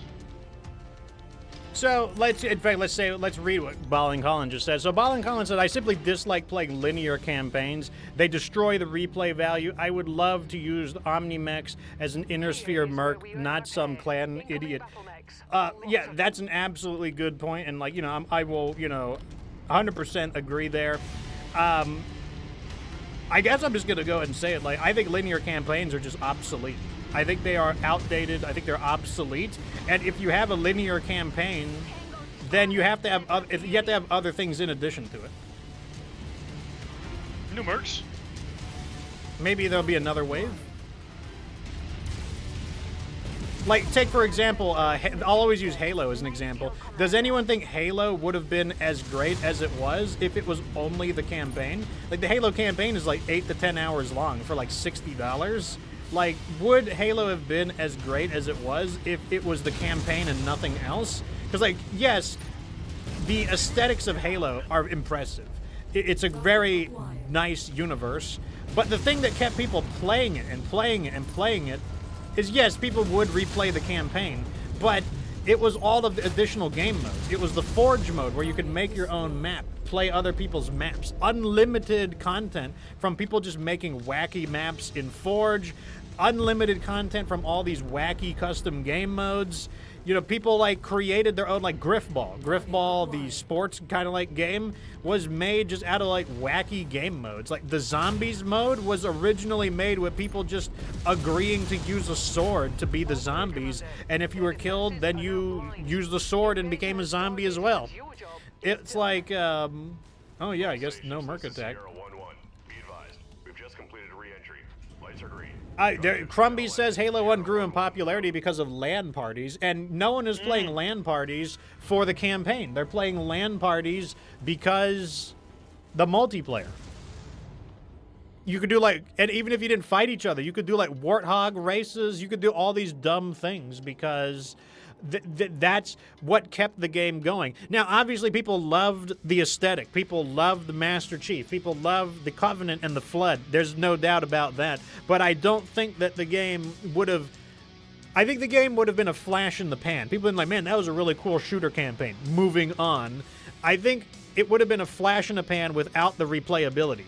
And that's the issue, is that linear campaigns... Here's the thing. People will argue that isn't a handcrafted linear campaign superior? Like, don't you want, like, high quality? Sure, I like high quality, but, damn, you better be, like, delivering some, like, really high quality. You know, like, how high quality can you deliver with a linear campaign? Like, Hellblade 2 was like a $50 game with a 4-hour campaign. That better be like just downright majestic. That better be like that thing. When you buy that game, the roof on your house better lift up and like God rays pour into your house, and like the game like descends with like a battalion of seraphs like playing music as they present the game to you. That better be a transcendent experience for a 4-hour game for $50, or you just got to be like filthy rich. You wipe your ass with $50 and not care. Like either way. Because it's like, and you know, let me go ahead and use, let me bring up Steam real fast. I'll show you a good example. So here we have, let me find Armored Core. Armored Core. I loved this game. Armored Core, fantastic game. Loved it. Got every achievement. I don't even like achievements, but I like the game enough that I got all the achievements. I've got 85.8 hours in it. Love the game. Linear campaign, though. It took me 85.8 hours to... And also, look, I don't have it installed. I uninstalled it. Why? Linear campaign. It will never, ever reach even close to the hours of MechWarrior 5 Mercenaries. I have thousands of hours in MechWarrior 5 Mercenaries. What about... here's a game I do have a lot of hours in. The First Descendant. This is a game I play every day. I'm up to 912 hours. I've paid $30 into this game. It's a free-to-play game. I have spent $30 on this game.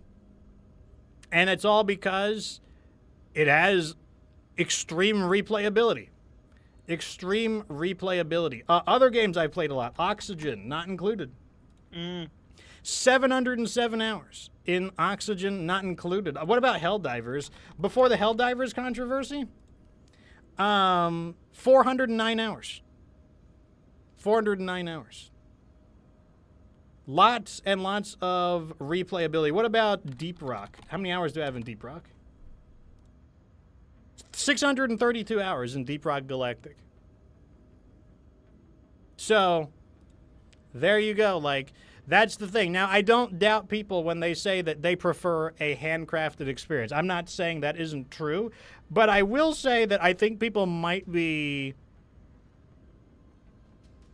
being unfair.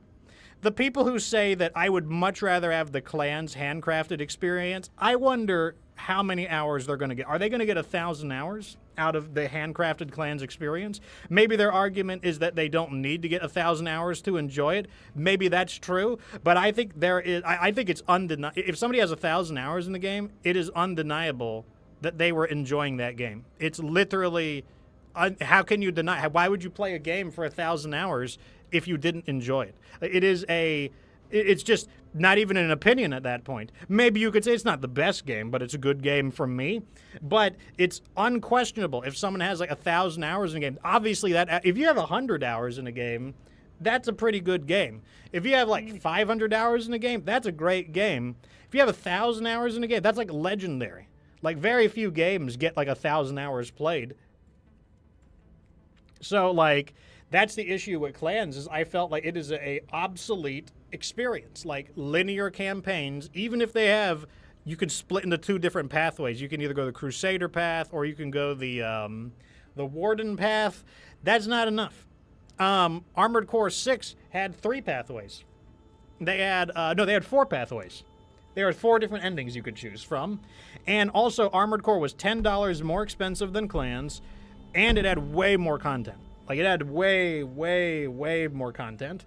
And the weapon balance is better. In Clans, you basically use lasers or your mech just kind of stinks. Like, you could beat the game with missiles and ballistics, but it's just not as good. Whereas in Armored Core 6, there are quite a few different builds that you can do. Way more build diversity in Armored Core 6. And I would not compare, like, you'll notice I don't compare MechWarrior 5 to Armored Core 6 or Mercenaries. And the reason for that is because MechWarrior 5 was a $30 game. If your game is not comparably priced, then I'm probably not going to hold you against it. But if you're going to charge $50 for a game, you're only $10 less expensive than Armored Core 6. You are in the AAA leagues. $50 is AAA pricing. So that means you do get compared to Armored Core 6. And like I said, Armored Core 6 was a very good game, and you don't want to be compared to Armored Core 6. You don't want that. That's not good. You don't want that. I can also tell the game is like the value is not good, considering me and you paid £0, 0 dingo dollars into MechWarrior 5 Clans, and we were complaining about the price of it. I didn't even buy MechWarrior 5 Mercenaries. I have it on the Game Pass, but I more than happily bought every single DLC for this game at full price, and still consider it a of great investment of my time and money. I was actually like gleefully giving over my money while I was buying those DLCs. I didn't pay a penny for Clans, and I still feel ripped off. So that's how you know that game sucks.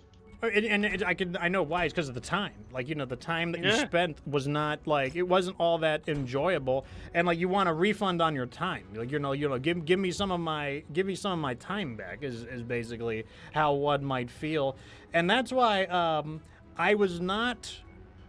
I hate to devolve into like hating on Clan. Like, I didn't have fun. I didn't like it.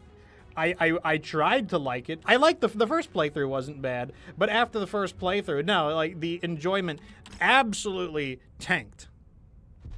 I mean, we still give the first playthrough a D, so it wasn't that good. So Glitch Online says, in regards to the story, Clans was good because it showed the mentality and ideology of the members. Now, I think it's worth it. You need to know about your enemy. I agree. Like, it's worth it to know who your enemy is. I do feel like the whole idea, he basically continues to say how some were committed to the Kool-Aid and some are questioning it. I feel like that's true in every organization, though, and I don't think we specifically needed to see Smoke Jaguar, because, like, you could go to any faction. Like, you could go to the Draconis Combine, and you could have people who are like, oh my god, the honor is a lie, I'm questioning everything. You could have people in the Federated Sons be like, oh my god, freedom and democracy, like, we are the actual tyrants, everything was a lie, my worldview is shattered. Like, you could go to any faction and have people who, like, some people believe in the propaganda, some people do not believe in the propaganda, and like, I don't know if we needed specifically, like, Smoke Jaguar is great as the enemy. Everyone wants Smoke Jaguar as the enemy. Like I said, I think there was just a more interesting story to tell with Wolf versus Jade Falcon. Glitch Online also says, I'm hoping Clans is a baseline, a test bed for what is coming up, whether it's a new MechWarrior Online, graphics, etc., MechWarrior 6, new to the franchise, by the way. All right, well, welcome to the BattleTech fandom. Let me send you a, if you have questions, because like the stuff that you're going to talk about is like way too in-depth. And also, this is basically for anyone. If you have questions about BattleTech, then the place to go would be the community that we have. So here's a link to the ye old Discord. I don't just talk about... I am not exclusively a BattleTech channel, so I play a lot of different games. On YouTube, I only play mech games, though. I'll be expanding to other mech content. But if you have any questions about BattleTech or the game, advice, etc., you want your builds reviewed, advice on builds, questions about the lore, that's the place to go. Let me see what other people have. But, also, I think that's, we're running up on time, so let me save. And we will do wrap-ups. So let's do wrap-ups. Let me see what's going on here. Crumby Steam says, yeah, Halo 1 grew in popularity because of the LAN parties. Absolutely. Skelliger says Hades. Hades has incredible replay availability. I agree. Like, rogue games are great. Like, I'm a big fan of Enter the Gungeon. Macronox says, ask League of Legends players. Yeah, League of Legends players, I'm sure, have frightful amounts of hours in the game. Same with, like, DOTA players. Coid says, Smoke Jaguar is the dumbest clan. We needed to see their stupidity with seats on the front line. It's worth it. Yeah, it's debatable. Like, I mean, like, I could be swayed. Like, I'm like, it's possible. Like, I just, like, maybe it was just okay, I think it's part of the storytelling capabilities of Piranha games. They have too much exposition. Way too much exposition. Like, okay, this background is from Goddess of Victory Nike. Goddess of Victory Nike is more effective at telling the story of people you've never met before. Like this one here, there's 5 characters here. Cinderella in the middle, then you've got the twins, Hansel and Gretel. Up on the top left, you've got Siren, and then you can't see her, but on the top right, you've got Red Shoes. Those would be characters you've never heard of. They would be introduced, and they can get you to care about these 5 characters and the struggle they go through. They could get you to care about them in 30 to 60 minutes more effectively than MechWarrior 5 Clans can get you to care about Jaden and his star for 25 hours of the campaign. And so it's like... it's an issue of the story, and you want to know why? Nike does not, they're not very heavy on the exposition. They don't tell you too much about, like, why. They leave a lot of stuff mysterious. Like, they do have exposition. They will explain some of the things that's happening, but exposition is really boring. And they don't make it front and center. They make it in side dialogue, side stories will give you exposition, limited exposition in the primary storytelling, and that's just really good for not being really boring. Because what is the story of MechWarrior 5 Clans? It's basically, my name is Jaden. I went here and I did this. Then I was told to go here, so I did this. Then I was told to go here, so I did this. Then I was told to go here, so I did this. That's basically how the story is told. Occasionally, there is a moment of some amount of emotion, like when Perez orders the bombing of Edo. That's interesting. They don't show enough of it, though. Like, they don't really show the reaction. You know, you don't get to see enough of it. The fist fight between Mia and the Star Colonel, that was interesting. You know, like, oh, okay, we're going to duke it out. But, like, there's not enough. Those are, like, sprinkled. Basically, it's the total opposite priority of Nike. Nike sprinkles in a little bit of exposition, but mainly is about the experience and adventure. MechWarrior 5 Clans is mainly about the exposition, and then they sprinkle in a little bit of adventure. It's the complete opposite priorities. So, like, that's like one of the big issues there. And like Nike is a stupid big boobies mobile gacha game, but they are very good at telling a story. Like, not just because there's big boobies in it. They literally are just very competent story writers. Like, they understand subtlety. They understand how to string you along. They understand how to deploy their cliffhangers. They understand how to set you up and distract you from... They understand how to put something right in your face and then make you forget about it, and then it ambushes you. And you're like, oh, and it's not that it came out of left field. It's that they successfully distracted you and then let it jump you. And you were tricked by the magician of words. Like, the magician pulls the rabbit out of the hat and you just didn't see how he did it. They are capable of using words like a magician. They can put things in front of you, distract you, and then, like, hold your attention very masterfully. They're quite good at it, and that is not what Piranha Games is good at. Skelliger says, as a last idea, I think the Clans works best because of the internal terror of the undefeatable monsters. That's another big thing. Like, they're kind of like the Gundam. In Gundam, the Gundam is like made out of Gundarium alloy. Like, it's basically made out of endo steel. Endo, if you don't know in the Battletech lore, endo steel is made in a zero gravity environment so that it can be basically the crystalline structure of the metal is atomically perfectly aligned because there's no gravity to interfere with the forging process. But they do the same thing in Gundam. There's a lunar titanium. It's called lunar titanium because the titanium is made specifically on the moon. And the lunar titanium got the brand name Gundarium. Gundarium Alpha, Gundarium Beta, Gundarium Gamma. That's where Gundam got its name from. Gundam is a mech made out of Gundarium alloy, so it got the name Gundam, as well as its support units. The gun cannon, the gun tank, also made out of Gundarium alloy. But it's the Gundam, from the bad guy's perspective, it's basically like Jason Voorhees from Friday the 13th. It's an unstoppable slasher killing machine that you just throw bodies in, and you just throw people into the meat grinder, and it just kills them. And it's like a hopeless thing to overcome. That's how the clans are supposed to be seen. They're supposed to be seen as this like hopeless thing that's just like, we're doomed. You know, better get ready to start learning the clan language because like we're doomed. And so like that's something that was definitely you know, the fact that they're struggling with pirates made the clans look like fools. The fact that, like, the planetary militia is wiping out a binary, the fact that, like, the Yakuza is, like, deceiving and, like, owning the clans, it makes them look like fools. Now, it made the fight feels a little fairer. You know, and then on Wolcott, they get owned by Hohiro Kurita on Wolcott. Like, Hohiro Kurita issues his own counter Bachal and defeats them. And part of the Bachal was that you had to abandon the attack on Wolcott and surrender some of your technology, and he wins. He fucking owns them. It just made them look like fools. Like, they looked stupid. And I do think it dispels some of the menace of the clans. So, like, you know, I feel like that's the best thing about Jaguar. Jaguar is supposed to be the overpowering menace. So, like, I do think that is, like, a thing there.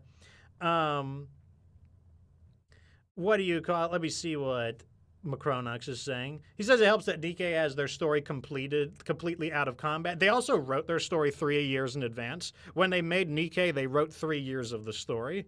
So, like, they're not, like, inventing too much on the fly. Eventually, they'll need to worry about it. Coyd says, Nikkei writers don't need to worry about making their work match the canon. While the PGI writers are working with the canon, they are inheriting. That I do think that there is something to do. I would not be opposed. Okay, never mind. I take it back. I was about to say I'm not opposed to a BattleTech reboot, but they would shit it up with woke writing. Like I do think that there are obsolete ideas in BattleTech that we could go back and revise, have the exact same kind of universe, but like take the Draconis Combined, for example. There's a lot of silly things that they believe in. For example, the actual samurai did not follow Bushido. Bushido was actually created after the Samurai Wars. It was like a romanticization of the samurai. The samurai had as much honor as any professional military had. They had a loyalty system to their liege lords, but they did not. The samurai, like if you fought a samurai and he disarmed you, he would not let you get your weapon back. He would kill you. He disarmed you? Well, I disarmed you. That was a technique. I used the technique. It disarmed you, and now I run you through with my sword or my spear. Now, if he didn't want to kill you, if you were friends and you were dueling for sport, yes, of course, he'd let you retrieve your weapon there. A samurai, they had no problems with, like, launching ambushes. They had no problems with night raids. They had no problems with, like, setting up decoys and then ambushing you. They were big fans of Sun Tzu. So the Draconis Combined is built on kind of a naive Western belief of Japan, when in reality, the real Japanese samurai, they did not believe any of that. Now, what would I do to a rebooted Draconis Combined? I would let them be hypocritical intentionally. Let them preach about honor, and let them have a sense of honor amongst samurai, but then let them use any strategy they want, almost like Liao, and then constantly talk about how honorable they are, and let them intentionally be hypocritical, having both the samurai and the ninja, because at the end of the day, they're like, the propaganda is what makes our warriors proud to be in the Draconis Combined, but we do not limit ourselves whatsoever in our tactics. And we get to have the best of both worlds. And when people call us a hypocrite, we just don't fucking care. We're just like, you just got fucking owned. Too bad, you got owned. We're honorable. Now we're going to T-pose on you, dab on the Federated Sons, dab on House Steiner, and just allow the soldiers to believe that they're hyper honorable, like that they're these like samurai in shining armor, essentially, when in reality they just fight however they want. Because at the end of the day, the true honor of the samurai was victory. Bringing victory to your lord was the greatest honor a samurai could have. And that would actually make them an interesting faction. And then you wouldn't have these weird events like when what's-his-face Tetsuhara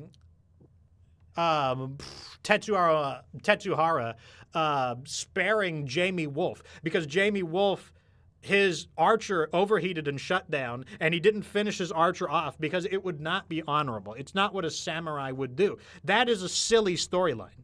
It's silly.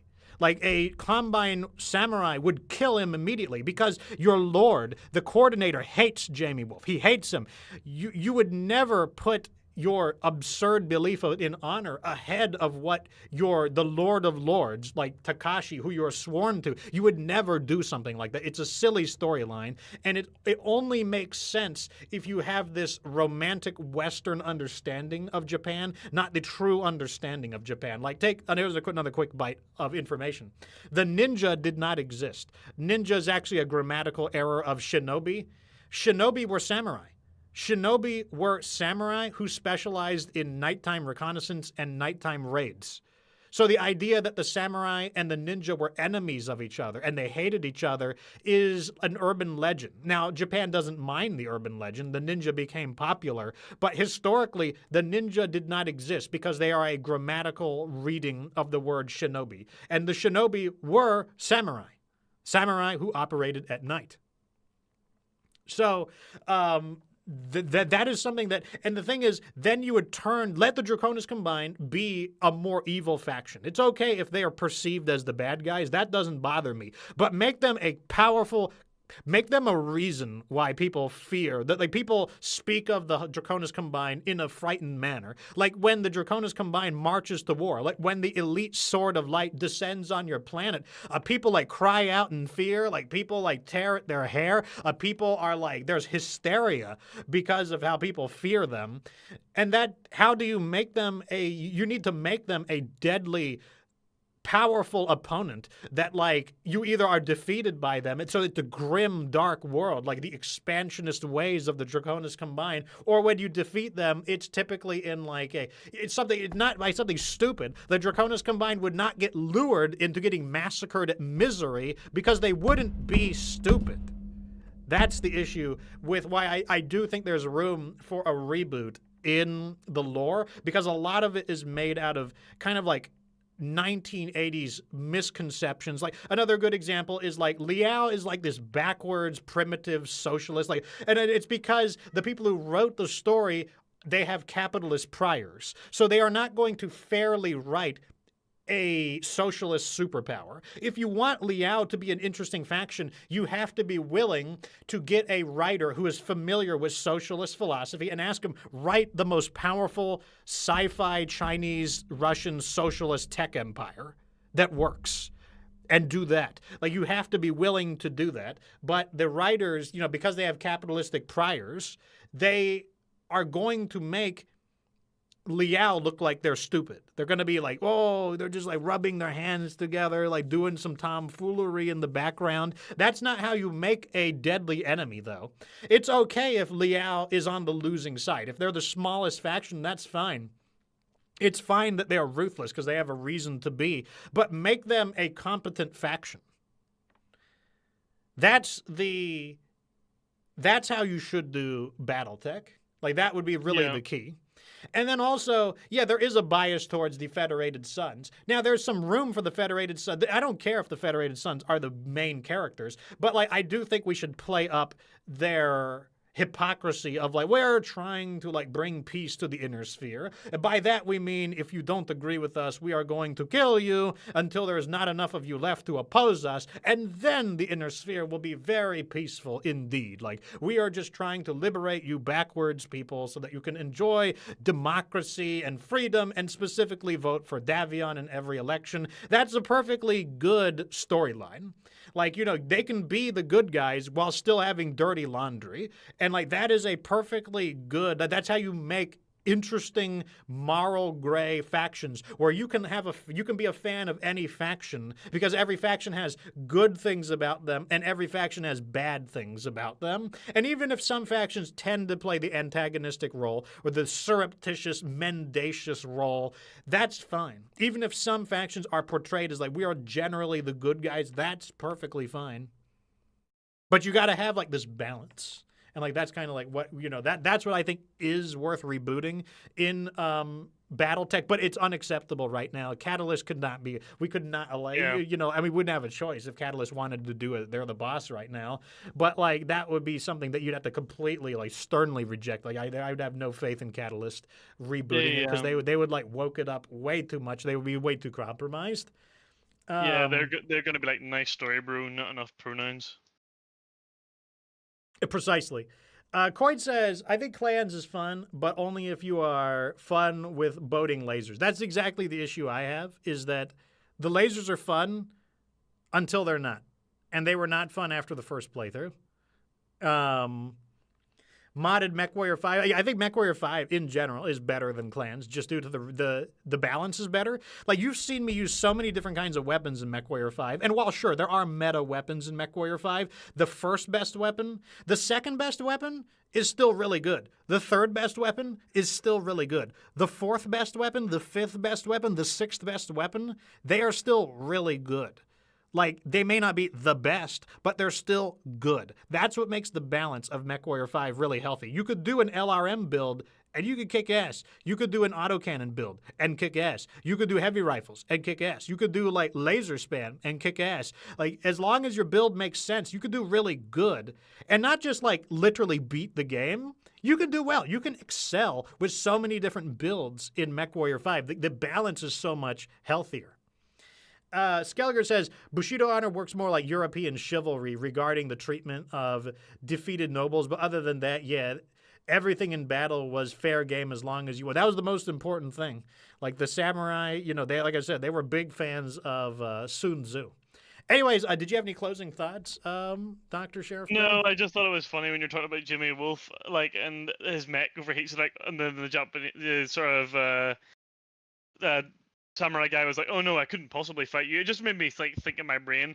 If you imagine, like, I could be like fighting a samurai, and he like, you know, is like beating me up, and I'm like getting like, I'm like literally just about to die, but he stabbed me through the gut, and then I just like throw my sword away and go, "Ha ha, loser! You can't kill me anymore." Yeah, it's really dumb. Like, it really is just stupid. You know what I mean? It's just never gonna be a thing, and it's really cringe that that's the kind of like perception we have of the Combine, because the Combine, yeah, let them be the bad guys if it's told in the perspective of the Federated Sons, but like let's make them like somewhat realistic and not just stupid. Like they don't even have to be like that, but like just make it realistic. Like, you know what I mean? Just any form of realism. And I totally agree. It's a complete failure in the writing, and it has been for a long time. It's not just even a new issue with the Combine. That's been in existence for a long time. Yeah, one of these days, at the end of the stream, I will play a little bit of one of Nikkei's storylines just so that you can see exactly what I mean. I'll do Second Affection. I will show you exactly what I mean by how you have never seen the characters before and how they can get you to care about the storyline of like 4 of these killer cyborg big booby waifus faster than they can get you to care about Jaden's star in MechWarrior 5 Clans, assuming you even care about Jaden and his star at all. Like, I'll do it at the end of it before, and it'll be the perfect scenario because you've never met Jaden, you've never met his star before, they're all strangers, and if you've never played Nikkei, you'll have no clue who the characters are in Second Affection. So it'll be the perfect comparison.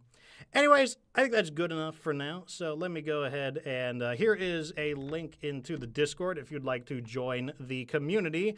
And let me get you a update on the schedule. So today was the 18th. And we did MechWarrior 5 Clans tomorrow. Well, I did it. Okay, apparently I wrote it. We're not playing Clans. We're playing Mercenaries. I wrote that wrong. Whatever. Well, it doesn't matter. Use your imagination. Tomorrow, we'll be playing MechWarrior 5 Mercenaries again, and that will be it for the stream week. I have not been streaming on the weekends, but I typically stream Monday, Tuesday, Wednesday, and Thursday. Typically, you can expect 2 streams per week, and then the other 2 streams are typically whatever I'm playing on Twitch. That said, I will be expanding my content on YouTube. I believe I'm going to stay in the mecha niche, so one of the games I am interested in playing, I'll show you, it's Mecha Break. Let me go find it in the store. Mecha Break is a PvP game. So the interesting thing about that is you'll be able to see frequent different battles because it is a PvP game. I probably won't give it the same level of attention as MechWarrior 5 Clans or MechWarrior 5 in general, but like I will play. I will be playing it. It is, and like I said, since it's a PvP game, you'll get to see me either get my ass kicked or deliver the ass kickings in the game. And it is a game with customization. It is a team-based PvP game. It's basically like Mech Overwatch, I guess, for a lack of better words. It is more of the Gundam variety. I am a big fan of Gundam. I like Gundam and BattleTech, though, so that doesn't bother me one bit. And that is a game that I am interested. I believe it's going to be a free-to-play game, too, so there will be no harm in, you know, just taking a stab at it. I might even be able to rope the sheriff into giving it a try so that he, too, can get his ass kicked alongside me. Why not? Why not? Anyways, I think that's good. It's time to get out. You know, maybe I will come back to BattleTech. That's a very long-term playthrough, but I am not unwilling to do another BattleTech playthrough. But I think that's good enough. Also, one other thing. I am debating doing a stream that is I might do a members-only stream for MechWarrior on a new playthrough where I will actually allow all of the viewers to come in and play. I'm not saying I will do that. I am toying with the idea, though. Maybe once a week, I will do a members-only stream, and anyone who's a member will be allowed to join. Assuming I do it. Not saying I will do it, but it's an idea that I brainstormed. Anyways, that is the end of today's episode. As usual, thanks for being real, chat, but it's time for the Sheriff and I to dip out. So, deuces, everyone, and remember that you don't have to be good to get good.